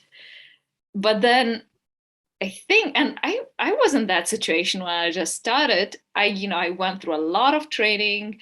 I've read a lot. I knew a lot, but I have never then mediated anything. Yep. And where what was my first mediation, that huge matter that would define my career, I wouldn't think that that would be that easy to be a good mediator on the first case. It'll be very easy. I'm telling you. Again, I'm telling you, it goes back to natural ability. For some reason, people don't understand. It's all about being yourself. That's it. Just be yourself. Don't even think about it. That's why this training is an issue for me, because you can't sit in a mediation and consider theory. What stage of the mediation are we in? Is this an impasse situation? What am I? No, that's why I did not go for any training. Of course, I was almost into it last year, just almost there. Luckily, it didn't happen. Luckily, I'm really lucky. I'm telling you, today I would not have been able to say that I have not done training. And you're very proud of that. Very proud. It's like, I'm so happy about it, because how do I tell you that you training is not a good thing if I've done it myself? How can I say that? So even getting to yes, no, but you can say that I've done it and I know that it wouldn't have helped, or it made me a worse mediator. No, but even that book, Getting to Yes, that everyone talks about, I haven't read it. Because first of all, I don't read books. Oh, okay, I'm coming to that. No, that I have to digress. No, okay, I'll come back to later. But the point is, I've heard you say that, so it's okay. No, but the point is that the people, the user, no one is going to the user and telling them. I mean, I'm saying that some people are definitely, but everyone thinks that we have to go to lawyers and whoever, law firms or whatever. I am saying there was a few $1 million involved in it. Mm. The party, I'm dealing directly with the company. They got me in because of that relationship and everything. They did not involve the lawyers. Only a lawyer was called in once because we just had to check something. The lawyer was called in. That's it. People don't want lawyers, but lawyers have the control of mediation in the US. So everyone thinks that is the model to take. Okay, we must keep the lawyers happy. We must go through the lawyers. No, you have to create a different model. Only then mediation will develop and mediators will develop. Otherwise, yes, mediation will develop for the lawyers. They'll make all their money out of it. They will pick up the mediators from the court system, which Jeff was talking about. I don't know whether you saw Jeff Kitchavin's session. Did you see? Said he was part of the court system in the US. He's a very senior mediator and only practices as a mediator. So he was in part of the court system. He half day he had given for free mediation, and he was picked up only for that half day. And every time those same people would pick him up, and he told them, "Why don't you pay? I mean, he said, look, you have offered your services for free, and we are entitled to take it. We're going to take it free." So the mediator gets nothing. The lawyers as mediation advocates in that mediation make their money. And that's a damn good model for them running. And that's why we say, oh, damn good US model. Just check, go a little deeper into it. So I'm saying don't even touch that model. There is so much work out there, but the right people are not spoken to get foot in the door to the right door. That makes sense. Not every door that I want to put my foot into. So I'm just saying that if you do talk to people, for me, has to be someone who has repetitive cases and lots of cases lying there. So getting your foot into the door means if you do one good mediation, successful mediation for them, which I make sure I do, and after that, they're sold out on it. That's the only route to go. For me, that one-off is also not going to happen, or not going to make me not so good for me. But yes, one-off can happen. But if someone has 50 matters lying there and they try one and then you get another 49, aren't you happier that way? Someone is sold out on mediation or wants to do it on all of them. So I'm saying that route is available. No one talks about that route. So I just move away from this lawyer thing. It's just that's the way it's worked for me. So I can only say that whatever's worked for me. And I'm saying that people don't want the lawyers involved. It was why do everyone keep saying, okay, lawyers required because it's a very, very complex matter. For me, okay, I'm a little lucky in that sense that I am a lawyer. So, and I have handled matters of that of huge scale. So that becomes easier for them maybe. But I'm still saying that a lawyer is a service provider. A mediator has to have other skills. Subject knowledge should not be one of the criteria. Get an expert. A lawyer is expert only in the legal field, but in a mediation, there could be other areas. This could be a project where an architect is required, a civil engineer is required. It's not that, okay, now the whole thing has to be that we have to always have that person as a mediator or that we have to go through that person. No, they're just service providers. You have to go beyond, people have to go beyond it to understand that natural ability of the person. The person does not need any at all. I'm saying even understanding of that subject matter is not required if the person has the skill to pick it up. So that's all that is required. I think we made it too complex because some people, it benefits them to make it complex because that's how you sell your training. You're making how many, okay, like Andrew Miller was talking about the UK, 18,000 people as mediators are out there. They must have paid a lot of money, and the UK is not cheap when it comes to mediation No, training. I got my training there. Exactly. So you can understand how expensive it is. And he says if 500 have work. Can you imagine 17,500 people multiplied by the amount that is charged? How much is that? It must be a huge figure. So someone made that money out there, but that was it. That was the end of it. UK is not a market which is regulated. Anyone can be a mediator. There is no regulation on it. So I'm saying that the people who CMC, I had, think if you want to be on no. CMC, That's you it's a misconception. have to go through an exam, no? No, it's a misconception. No one talks about it. There is no law to regulate it. CMC has become this organization which people think you have to be registered there to practice as a mediator No, in you don't. UK. You don't. But if you want to be registered there, If you then want you to be, have to yes. go. If I'm saying, what Yeah. is the use of that registration if at the end of the day it's just a registration? And that's Have what you it's seen all become. these people on LinkedIn with, LLM, CR, and all Yes, that? yes, yes, Like yes. five. So there's You know what they're advantage. practicing as? They're practicing as lawyers, they're arbitrators, everything else. And mediator is one thing because, yes, it is something that people are talking about. Let's put it in our name. The work, actual work, how many people? He said, so I'm the, I look, a person who's insider there will know better. So I don't even have to do a research there. I didn't even ever go to Google and check out what he said because Andrew Miller is a very senior mediator. And if he's giving a figure out, I have to take it. My Google search might not give me a more, he might be more authentic in his information. So if I take his information, I mean, 500 people getting work must be what the situation is. So, and I'm saying there was one person from UK I was speaking to, very nice guy. And he said, look, I've done this training and everything. I'm not getting work. I had to, exactly what I was telling you. I told him, look, why don't you go to your local, I mean, in your local community, there might be some businesses. Just go and tell them the same thing that you just, any matter, let me just help you try and resolve it. You can pay me what you want. Just do it. Just go talk to people because conversations haven't happened. I used to go to one of these, you have these networking things which happen in the UK. I used to just go to one of them. And my whole concept was always wherever I can have a conversation about mediation. I also used to tell them, look, I know you're not going to take me as a mediator. This is not the purpose behind this. Just to tell you, and just a question to ask you, do you know about mediation? That's the question. And actually, you'd be surprised. We keep saying UK is a very mature market in mediation. There were businesses, these were people who were business, they did not know. Oh, I've heard the word. I don't know what it's all about. Can you imagine if this is awareness is not gone? So, Miglė, now we have to take it to the user. How are we taking brand image? You have to change. My photograph will change. Okay, I'll change that. But how are we going to take this entire thing? Look, like this lecture series. Okay, we spoke about this lecture series. So this starts on Wednesday. This lecture comes in. Ken gives this lecture. Half an hour, half an hour. Okay, 2 modules. Make it 2 modules. So these are the suggestions. Like this is what's important. So we make 30-minute 2 sessions. But now, how does it reach the user?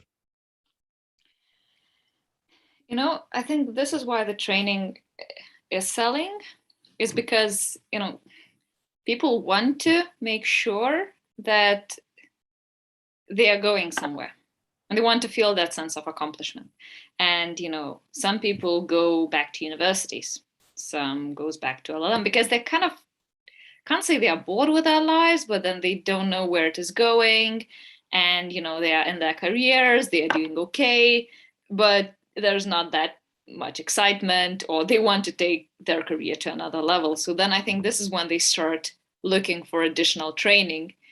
First of all, that's something to put on your CV. And then it's kind of, training is always a hope that you will go somewhere from there. False hope. Sometimes, maybe for some, it's a good idea. It's like, and for me, when I go and listen to a training now, I never expect to learn something, that I'll go from there and then I'll know how to do everything. For me, 2 or 3 good ideas, if something kind of sticks with me, 2 or 3 ideas from maybe 2-3 days training, for me, that's a lot already. But then, that's my expectation to a training, to a 2 or 3 days training is, 2 or 3 good ideas that maybe will stick with me, or maybe I'll remember them when I need them. But I think this is why people want training. So I think if you want to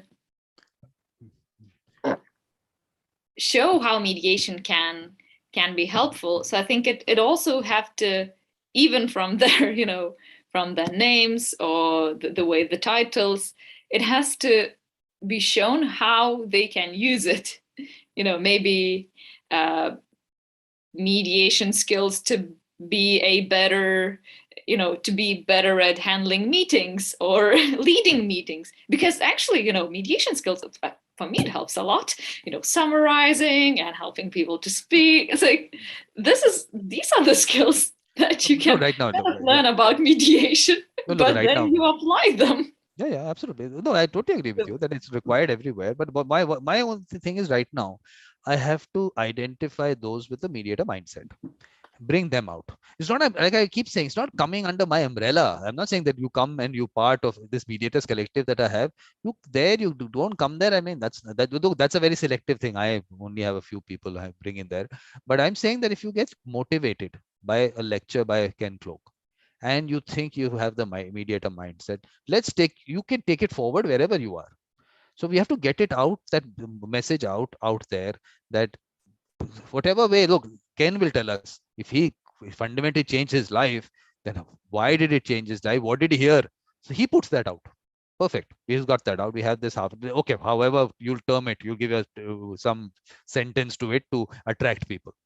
Okay, we'll do that. But then the next step, it has to, for some reason, all this information is stuck somewhere. Look, everyone has people in their network who are not mediators or not in the circle. I don't. Why?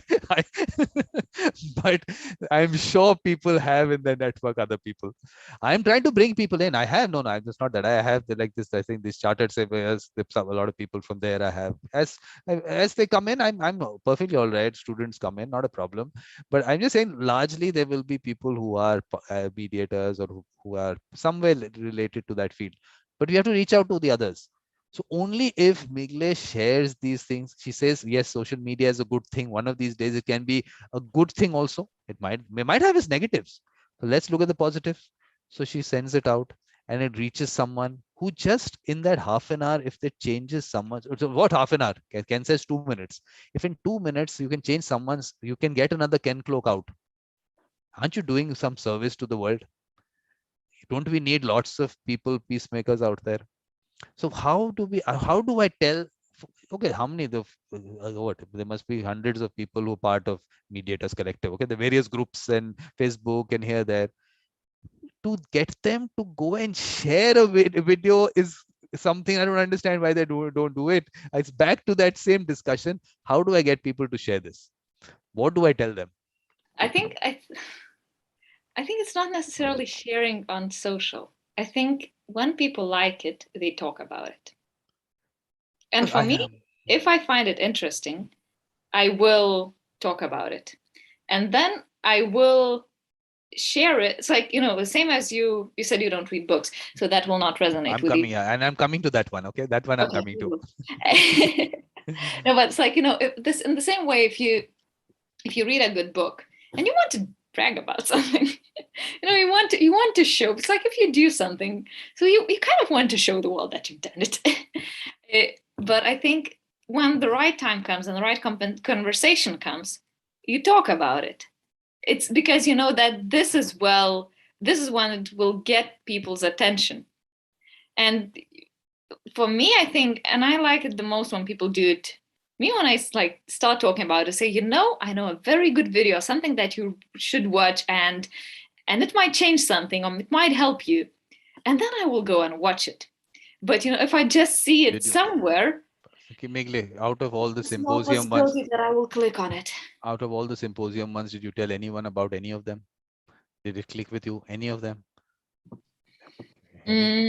No, I haven't.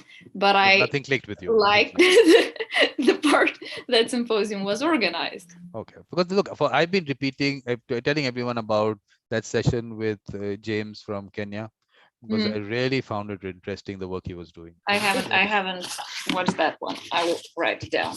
Yeah, so the James, I mean, the fact that this whole traditional concept of mediation, someone actually working to strengthen that and going into communities all over East Africa, wonderful work that he's doing. And the research work that Christian from Romania has done at Crete in Greece.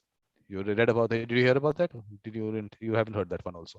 So he went into Crete, into there's some villages there which they still practice that whole traditional method, whatever that name is. I mean, I don't want to say a name which might be incorrect, so there is a terminology for it. So he studied that, and he's doing a research, and he's doing research in other parts. So I'm trying to bring these people together. That's a separate thing that I'm doing, but that's an interesting research work. So there is a totally different area as to how look, there are a lot of dynamics in the whole thing, how the community is involved. That's one part of it. How is this a social thing? How the agreement has to be acceptable to everyone. So they have basically, okay, there is a settlement happened. There is a dinner. One party, one family comes in first, a whole family will come in, the other family will come in later. Everyone has to be present to get that concept that, yes, this is agreeable to everyone. That interesting things like that he's looked at. So that you must watch, Christian. Then, of course, David Shimoni, I've been repeating that hybrid model that he's done, that hybrid model of traditional and modern mediator coming together, because he did his research on the Jews who moved from the Balkans into Israel. Okay. So he actually went into them. Of course, the traditional dispute resolution system where the rabbi people go to, and of course the rabbi will tell you what to do. In a way, you would do what he tells you. So he's looked at that aspect. The rabbi has trust of the community. That's very important aspect of it. That's what I keep saying, that even in the school, that child has that trust in someone. That's why they get that person involved. So in this community, the rabbi is there. But of course, there's a negative to it. Telling people what to do is not what everyone wants. And things are changing. Societies are restructuring. They don't want to listen to people. So he says a co-mediation with a modern mediator and a traditional mediator. So whatever. Look, this modern, of course, I asked Sukhsinvanjit Singh about this modern, because this modern is a word used, but we have to be careful what people understand. So I think he did give a little broader thing to that is broader than what people understand it to be.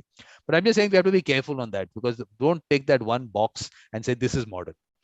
There is definitely lots more that has happened on mediation and various parts of the world, which is won't go into that box, which is back to my mediation competition thing, but I won't get into that now.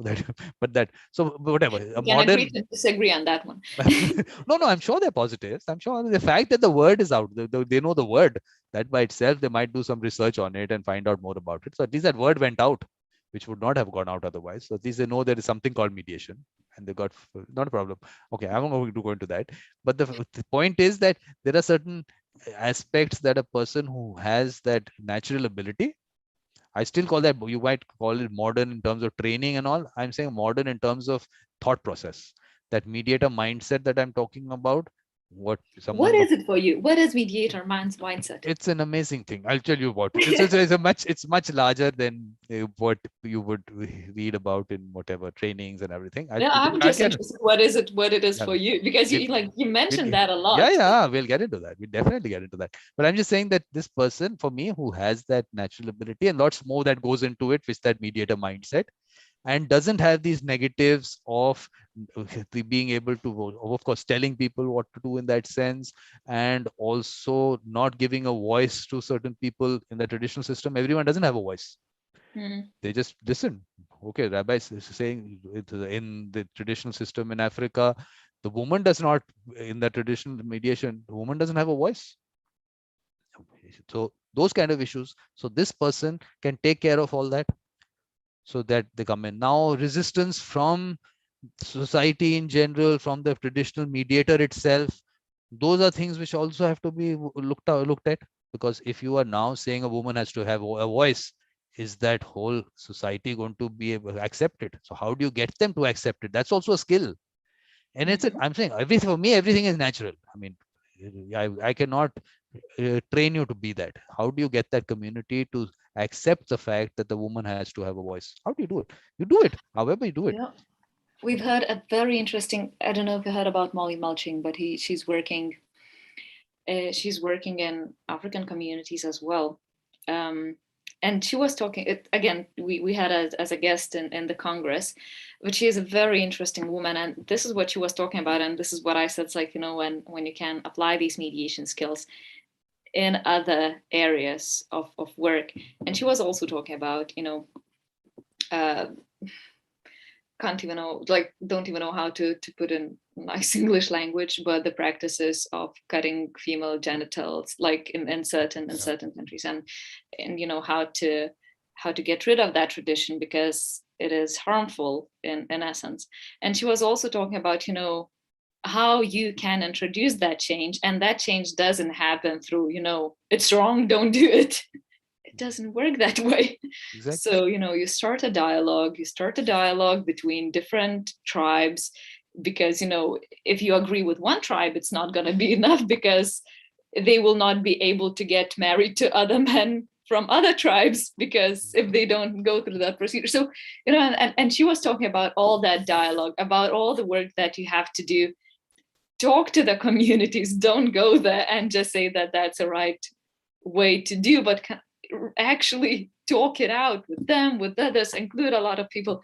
So I think maybe for me, what you're saying, mediator's mindset, that I guess would be that type of approach would be it. Because what I'm saying is that the person, it's not going there, picking up a script and putting it out there.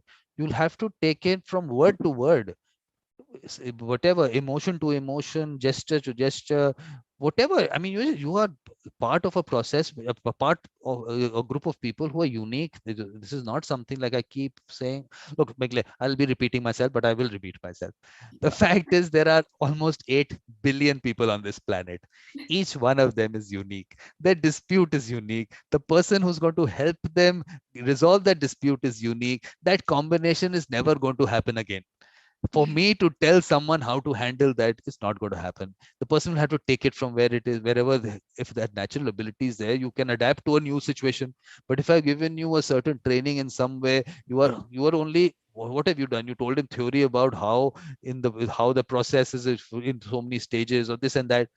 But that minute to minute, how you're going to do it has to come naturally, because only then can you adapt. You can't adapt to a new thing like that if you don't have it in you. So this person, like you said, goes out, has the dialogue, is trying to convince them and not throwing her views on them. So there is, and you have to create that. That's why the mediator. Otherwise, you have the whole advocacy groups going out and go, this is not correct. You have to stop this practice and all. So that's another method. They have to exist. I mean, they will exist. They will keep doing that, and let them do that. But we are talking about special people going out and wanting to get everyone together on a certain issue, being able to take them along. And it's not something which is, I don't say that can't be taught. And that's why you have only few people out there, because only they have that natural ability. That's why you, on a world stage, how many people do you hear of? I mean, we talk, I keep talking about Ken Cloak. How many more do I talk about? I don't have. There are people. I'll be getting them in. Okay, let me go back. I'll go to that. But okay, is waiting. That slide is waiting for you to see. But later. Before that, this aspect about, we have to be able to first of all see the wider view of what's happening in the world, and that's just what the symposium was about. You just read the theme. Whether you read it or not, I don't know, because people don't give it. Okay, the Zoom link I'm asked for for 2 months. That Zoom link is out there. Kathleen has seen that Zoom. She's come to the session also. Her own session she's come to, but so people don't even read my emails. That's what I'm trying to say. But the fact is, theme was this. This was the whole idea to get this interesting things around the world which came up. So James, David Shimoni, Christian doing interesting work. Then obviously what Louis Ore is doing in Peru, really interesting. You must see that, yeah, and see his see the In Conversation with the Beautiful Mind when he came for that. That's a longer session, and this is just he's given you the snippets of it. But there he's gone a little larger into actually what he did there. So see that. Then Kathy from Canada, did you see her session? Kathy Potter, very interesting work on how she's bringing in art into mediation, and how she's talking about people getting dance into mediation and poetry and all that. And she has very interesting thoughts. You must watch it. It's a totally different concept. So I'm just giving you a few examples. So I'm just saying that it's just open your mind to it, and then you'll realize that whatever you are hearing about mediation is only one very, very small part of it. Very small. So I don't know which part of the elephant you've touched, but it's a very small part. So there is a much larger world we have to be connected to, and not let this whole thing be boxed into that one, whatever this accreditation to this organ institution. That very, ask them how many numbers of cases have come out from you, and you will find out that okay, I mean, I won't say misled. People can take their trainings or wherever they can, but they should also know proportion, that okay, so many people are out there who are accredited here, and these are the number of matters. But I'm not getting the, we're on a much better conversation about the larger things which are happening. So these are things which I think we need to discuss and take to people. And okay, natural ability, what you said, mediator mindset, I've been talking about this. I don't know how many of whatever you've heard, but I keep talking about there is a certain energy that a person brings in. Okay, that energy definitely can't be taught. Now, how do we gauge it? Interestingly, today, like I said, when I did the Ken Cloak research, I found with one video where he has spoken about something like that. Something like that. I mean, I keep using the word energy. He hasn't used the word energy, but the fact that the person, that presence that the person brings, definitely can't be taught. It's a very, very individual thing. And the energy, though, definitely you can. What gauge do you have for that energy? I mean, there is something to it. We don't even know. Then that whole concept of spirituality that I brought in, I had the few of those discussions on that. Did you see that? Obviously, you didn't see it. Yes, okay, No. but it's there in that list on my website, on my list under the YouTube channel. There are, I think we did It's about actually 4. very different. I tried to navigate the playlist, ended up just searching for videos. Oh my God. No, the playlist is, look, that'll be difficult. What you have to do is you have to go to the website I and you went have, on YouTube channel and tried to no, navigate. YouTube will be difficult. YouTube will be difficult. So what I did, I've made life easier for you people, but not that it's going to make any difference to you. You just have to go to the bottom of the thing, go to my YouTube channel. Okay. Click here, and you will first get the evolution of a mediator, starting from the latest one. This is the last one that happened. Reverse order. This is the reverse order. Okay. So this is how you go through all of them. So this is up till number 1. That is, of course, Ken Cloak starts it off. Then In Conversation with the Beautiful Mind. Again, reverse order. So you can click from here. You can click the person's name also to know about the person. This is largely their LinkedIn profile, or if they have a website where they've got some, I mean, they do their own website. If they have some information there, that click to that. So I'm not saying that I don't want to write too much, because like I said, everyone, if I write if like I picked up one sentence that People I've know written how to about, Google. well, I wrote that one sentence about you in that thing. I had to pick up something, but it's not correct on my part to do that. I mean, people should pick up from you what they want to pick up. So this one I wrote a lot about Donald. I found it very interesting.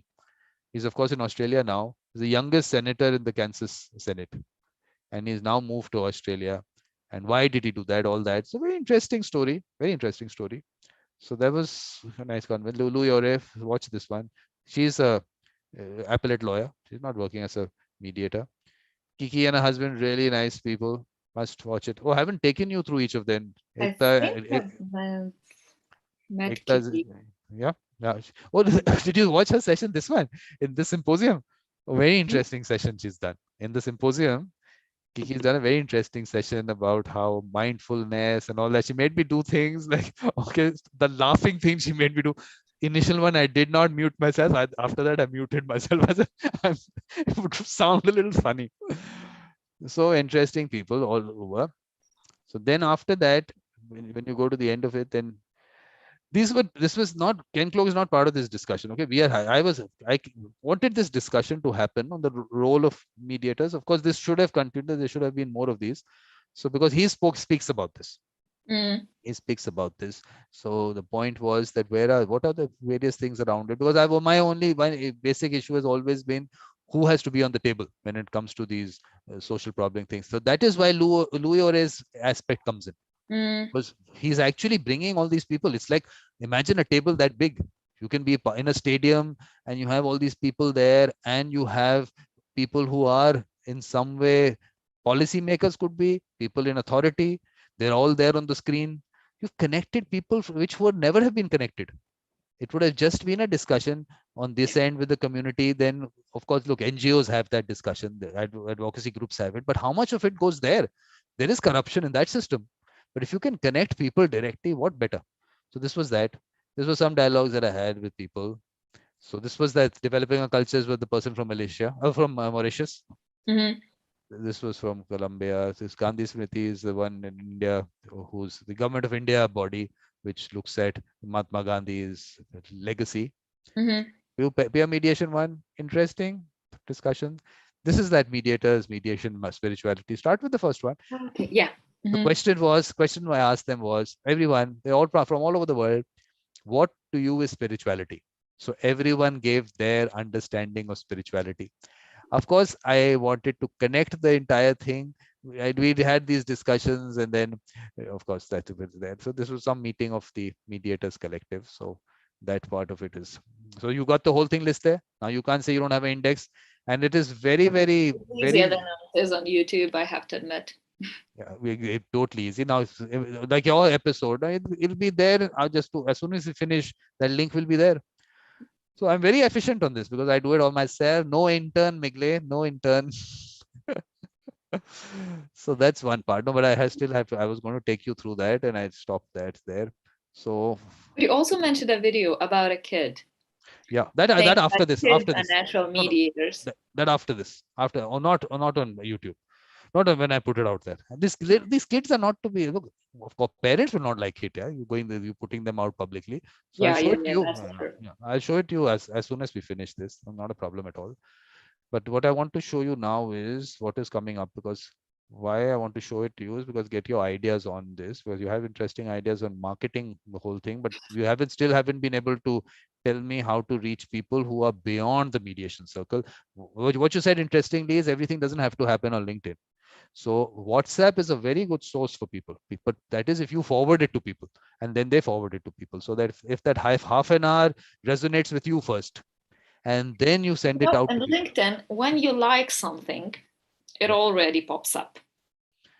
Not really. That's an algorithm that I see a lot of people who like something and it just gets on my feed. Yeah, but they like a lot of things. They don't like a lot of things. Some of them will pop up. Look, first of all, we are dependent on LinkedIn and Facebook's algorithm. We have to break out of that, first of all. Why do this YouTube channel, why do I keep telling people subscribe to it? Because I don't get anything. There's no monetization there. I don't even have the number of subscribers that you need to start monetization. I don't even have that many subscribers. I'm telling you, this world is so small. And in that also, I know when I see the statistics there, many more people come to watch things there who are not subscribers. So they don't even click the subscribe button. But if you do the notification, yeah. I think there's one thing, and sorry, I will turn the light on because it's getting dark in here.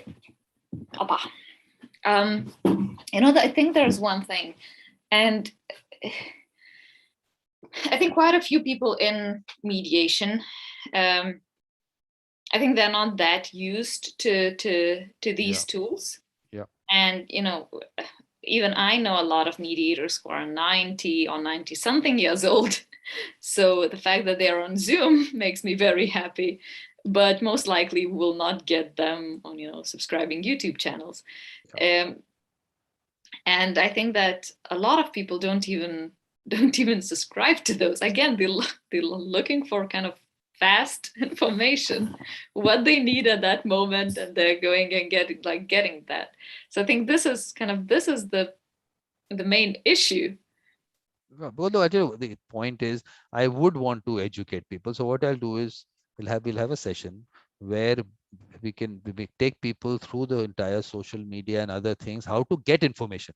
You can't be dependent on LinkedIn giving you information, because the LinkedIn is going to give you information they want to give you.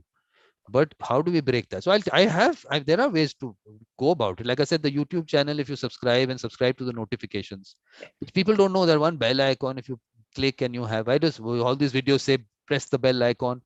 So then if you press that bell icon, that notification will come to you every time a video is posted on that. So the YouTube is not creating any algorithm there. It will come to you. So you break that aspect out. So whenever, like the moment we went live, the person would get a notification. So at least you get to know. So that's one way. Then the other thing is that this group that I have, like the International Mediators Collective, let me show you what it looks like, what you also haven't done. There's this bell icon here, right?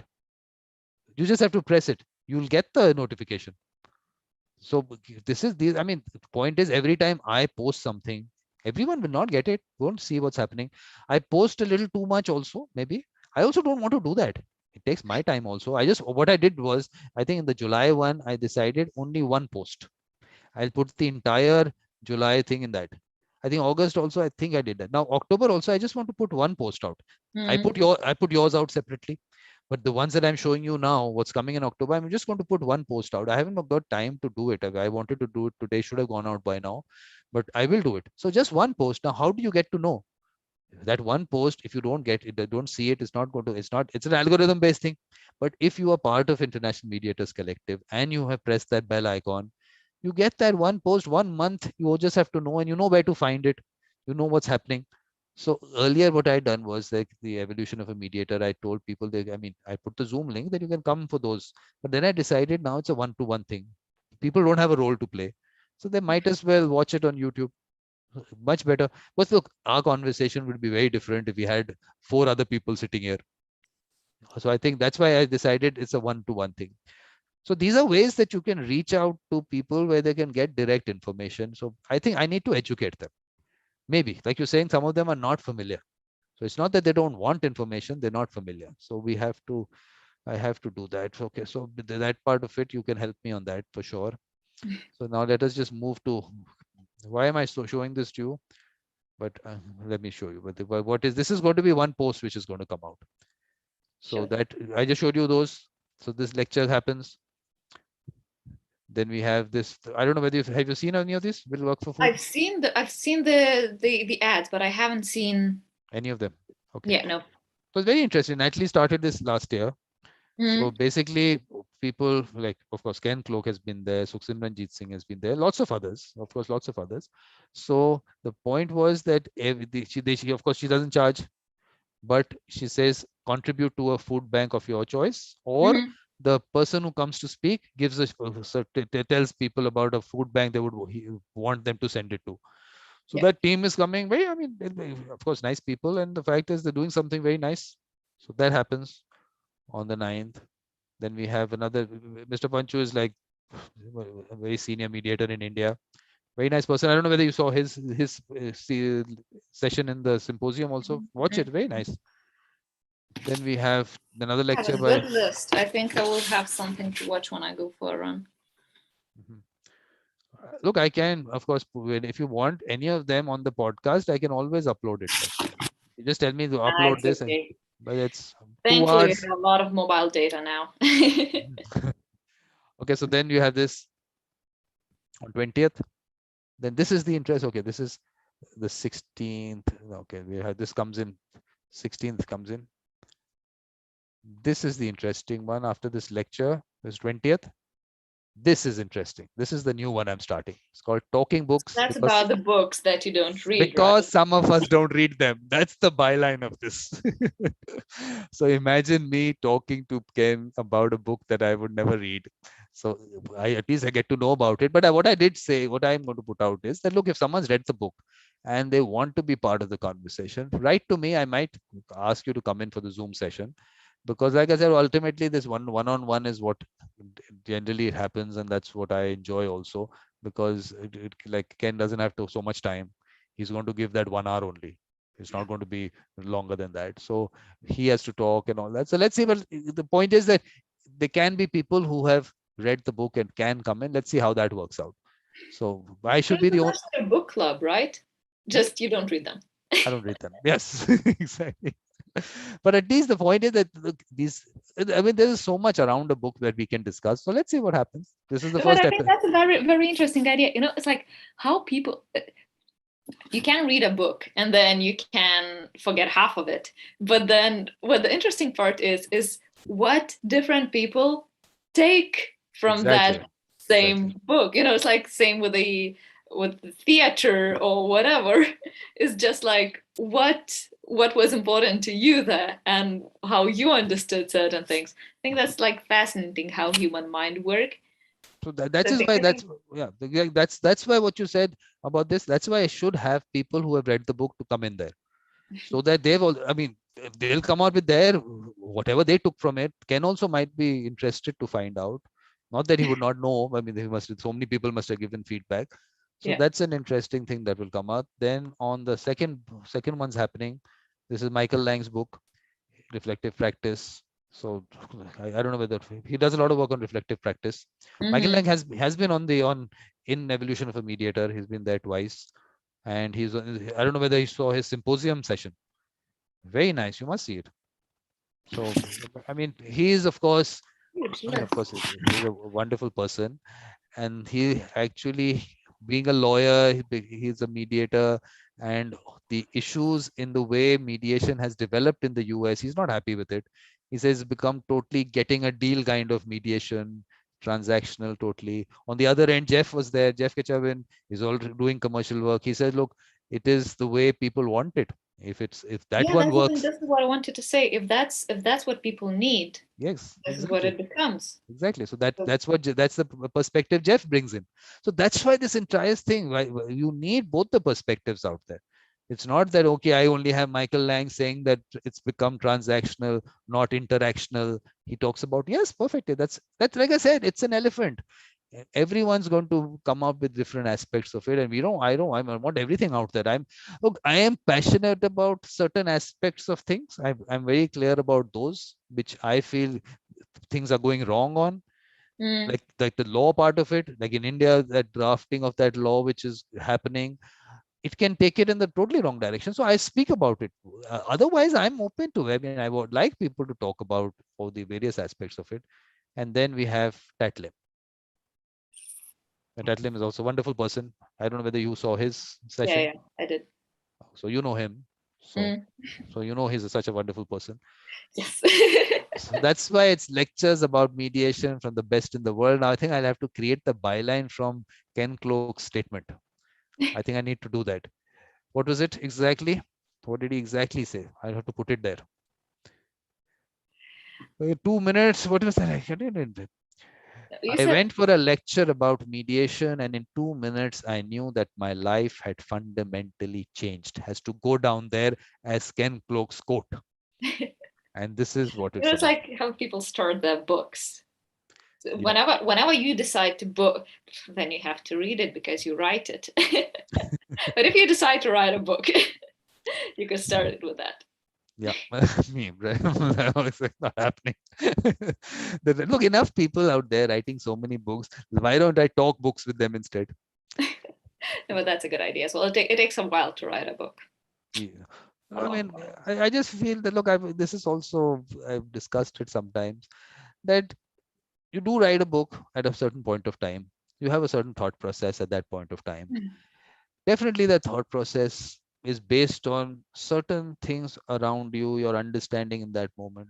But if I take that and I put it down on paper and I send it out, you've got one aspect of things, yes. But if instead of me writing it, and you were sitting with me and discussing my thoughts with me, and you gave me, we discussed it, and something came into my mind which I did not think about, maybe took it to a different direction. So that whole concept changed. In that moment, the concept can change. But if I did not have that input coming to me, because I'm sitting in my room and I'm just typing out things and I'm sending it out, so I'm putting out something which actually could have changed for the person who's reading it.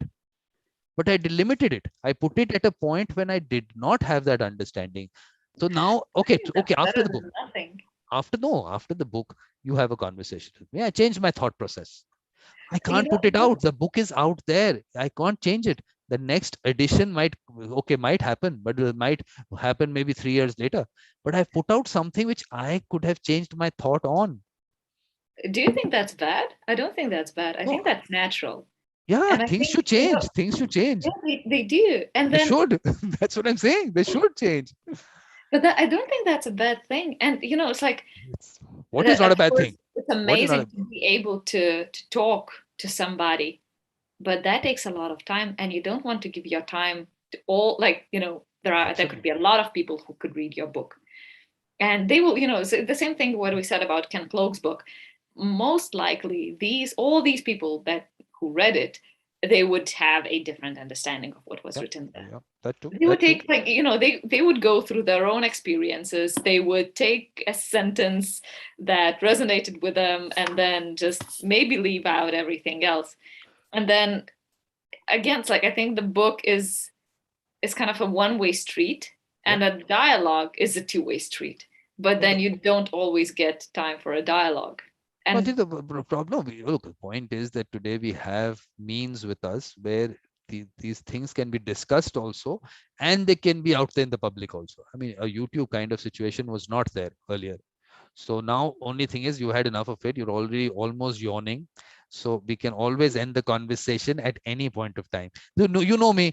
You've seen my other shows. They just go on. So you have to say, look, okay, I've had enough. We can carry this conversation on at some other time. Okay, you just have to say that. It will go. Otherwise, this is just go on. 10 minutes. 7.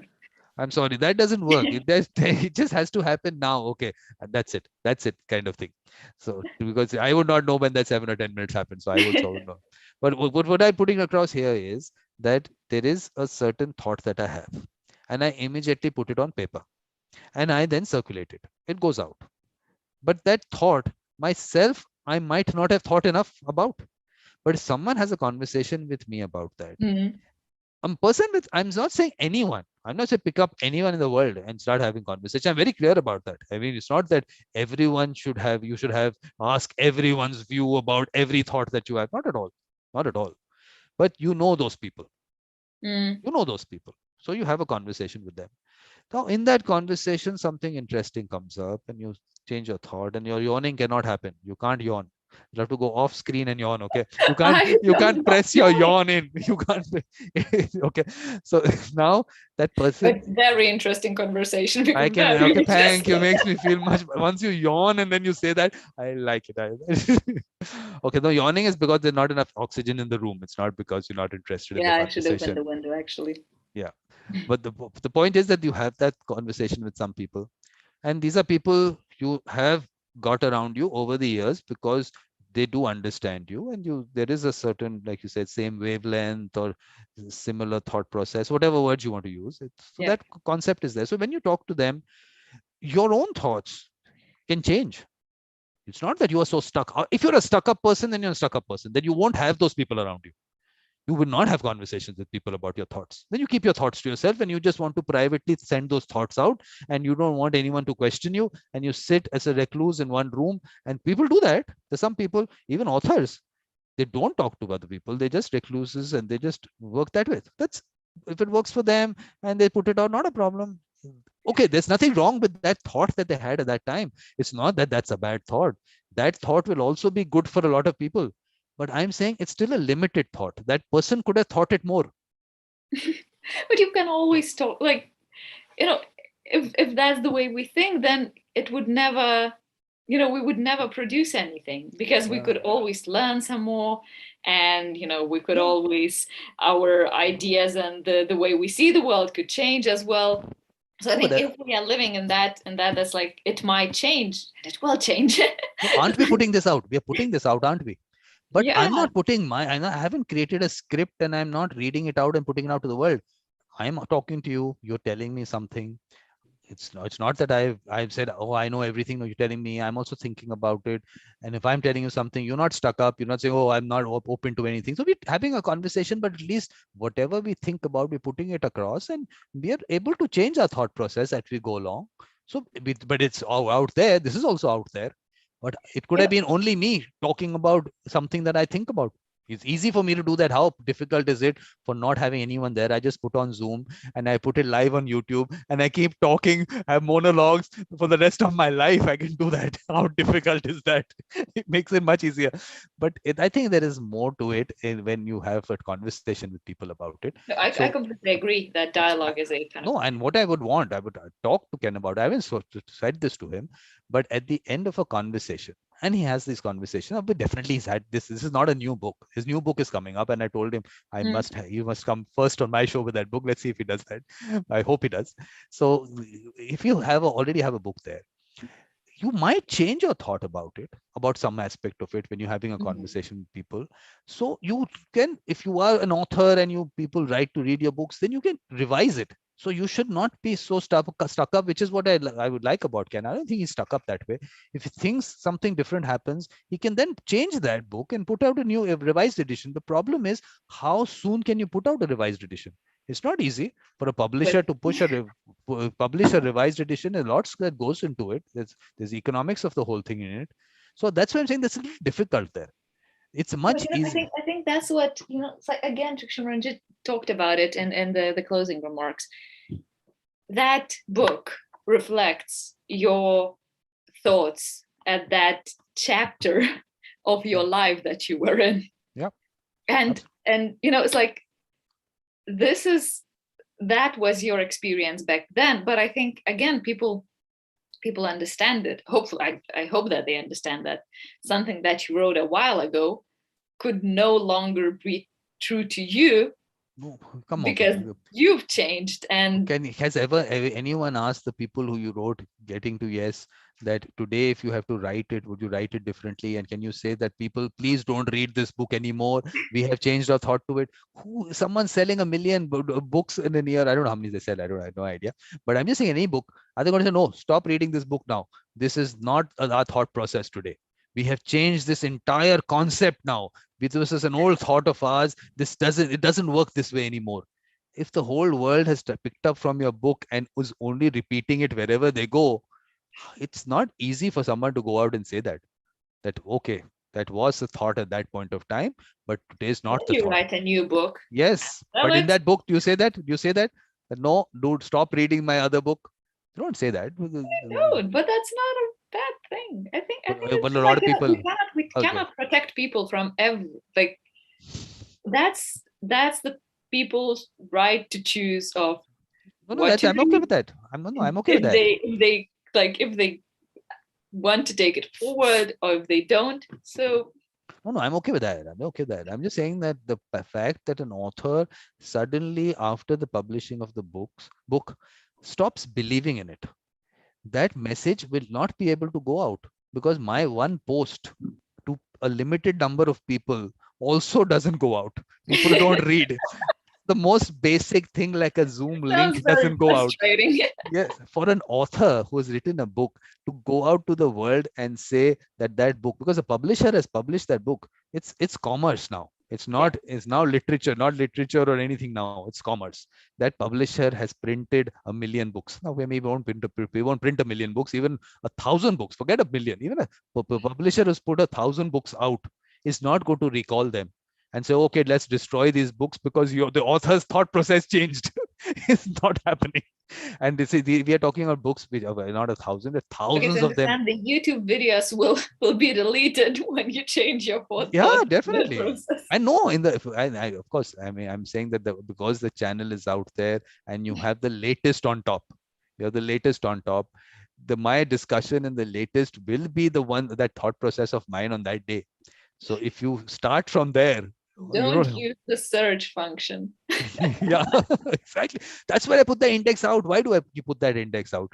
Please, you've got the chronological order and you got it from the latest. I didn't even want to put the oldest first. I choose it by speaker. Yeah, that's the thing. The selectivity, the selectivity. Sorry. No, I can understand. People don't have that much time. No, you can't have that much. And In you know a way, I how much usually, content. today I listened the one with Adi, and I really enjoyed it. So it's like you just see what's interesting to you, and you go there. Which one did you watch? The Symposium or In Conversation? In conversation. Yeah. He's such a nice person. That's a nice conversation He's with him. super, super nice. Look, the attempt has always been to have nice people. I might have gone wrong in the entire, all these people in the Symposium, in Conversation, everywhere. I think there might be about, say, 5 people or 6 people I can put down as I went wrong on.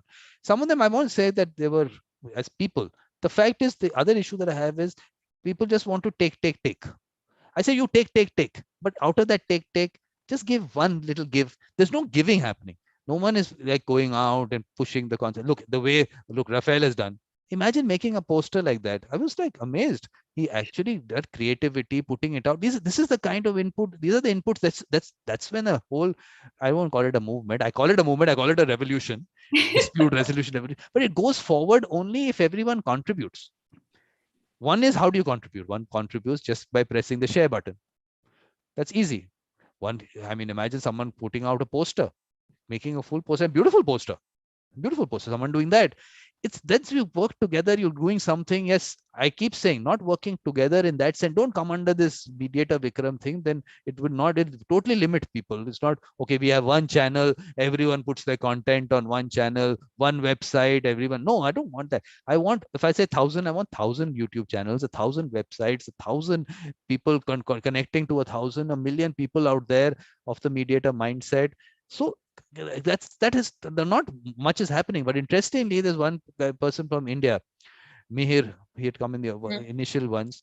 He actually got so motivated. He wasn't into mediation. I just found interesting. I don't know. He approached me or whatever. I think he said wanted to be a speaker. I don't know what. I contacted. I don't know how it happened.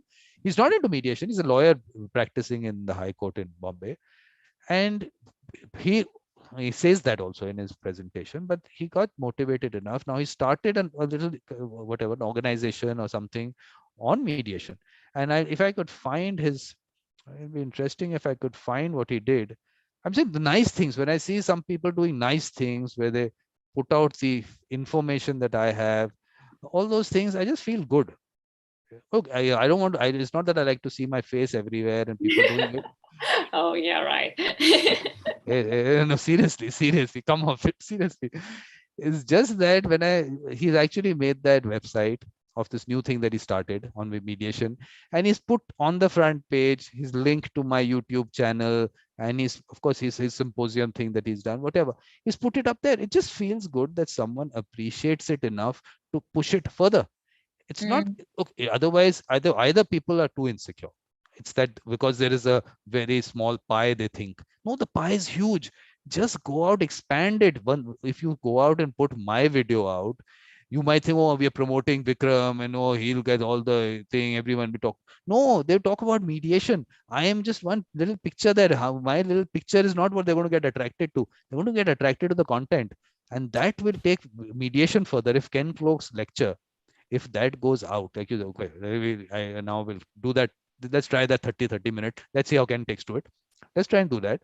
But if that goes out and you circulate it to someone, you're promoting mediation. And when you promote mediation, you are going to benefit. Everyone's going to benefit. And it reaches the user. For me, the mediator mindset identification is my job right now. User is what you have to reach out to right now. Because I can't reach the user because... For me, it's always interesting of, how do we make it interesting to a party who is not related to mediation? What's in it for them? What do they learn? What do they get?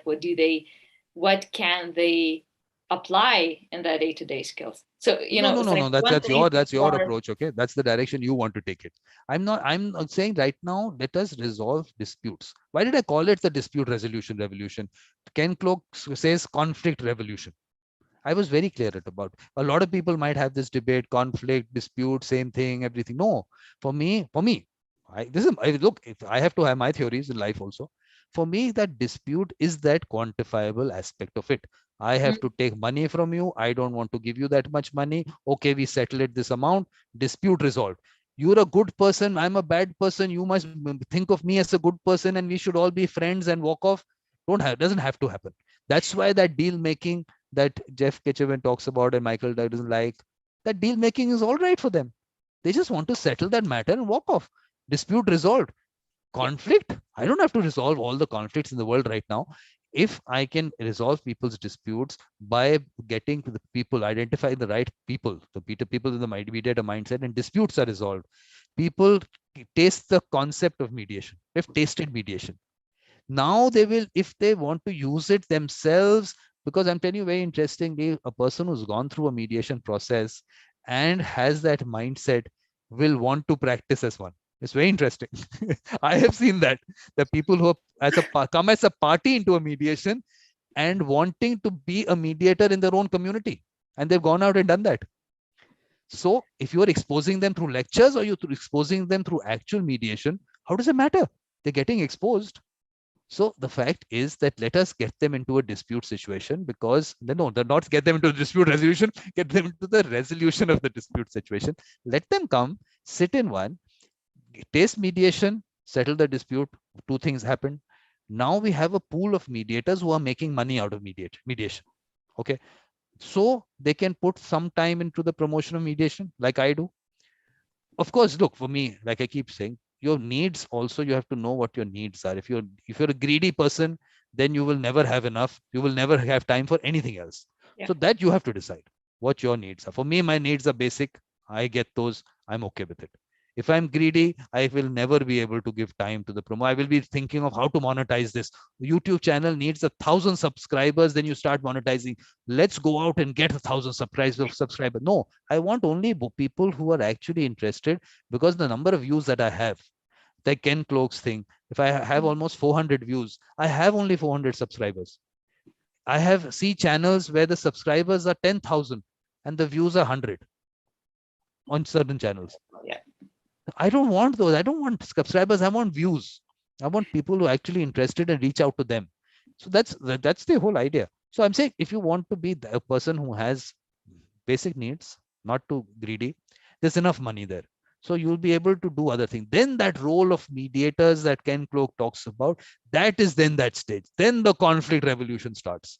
So that is the stepwise thing that I'm looking at. So for me, that's why the identification of people with the mediator mindset is very important. Because there was one video of me, I made this particular mediation that I did. And this person, why I wanted that, because it's a very, I mean, for India, it's a large company. It's a $1 billion turnover company in India. So that's a big company in India. So that, a legal head of that company was sold out on mediation. So we made a little video.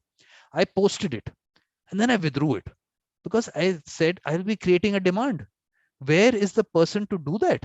I need the right people do it, because if the user experience is not, this guy's talking about it because he's had a good user experience. But if I just create this concept around mediation, oh, damn good concept, you must use it, whom will they go to? I can't do all the work that's available in the world to do, for sure. So in that sense, how do I, for my side, that's why I decided that let us now only concentrate on getting the right people into the fold, the people with the mediator mindset. That's why it has to open out. It has to go beyond this circle that we are in, and everyone has the same people on their LinkedIn contact connections, Facebook, and everybody sees the same posts. Yeah. So we have to break out of that. But for identification, a lot of people want to break out of it to get work, to get to the user. So that they will do. Like I have my user on one end. So that's one part of what I do. So what is that? That get my own, for my own practice, I get my users. So that's my practice. One part is to go out and promote mediation in stepwise. So the one part of it is to identify the people, and then let's put them out, and then create the larger demand. Because if like Miglė is out there, she's doing her work, and she's got her client base of whoever has developed a practice. So that's giving her that basics that she needs. And we have to develop that so she gets more than that, only from that, so she gets time to only promote mediation and do work there. So we have to do it stepwise. Don't push it out so much that people have a bad user experience. So I'm saying you have to, for this, when I say my 1000, get those 1000, the Mediator mindset in the fold. That's what I want. Because when you have those 1000, and then you go to those 1000 go to 1000 as users, then you will see the expansion, and they'll have you as their focus. Miglė is there for our support. She's going to, if there's a Zoom meeting that we have to organize for people to tell them about mediation, Miglė is going to be there. So they will know the user will know you also. So now there will be smaller matters that this person that you have brought into the fold will be able to do. What about the more complex ones? Maybe you have more experience on certain things. That will come to you. Maybe they'll co-mediate with you because you've created that relationship with them, and they say, look at Miglė, oh yeah, let's get her into this. So that's how your practice expands. Oh, social media.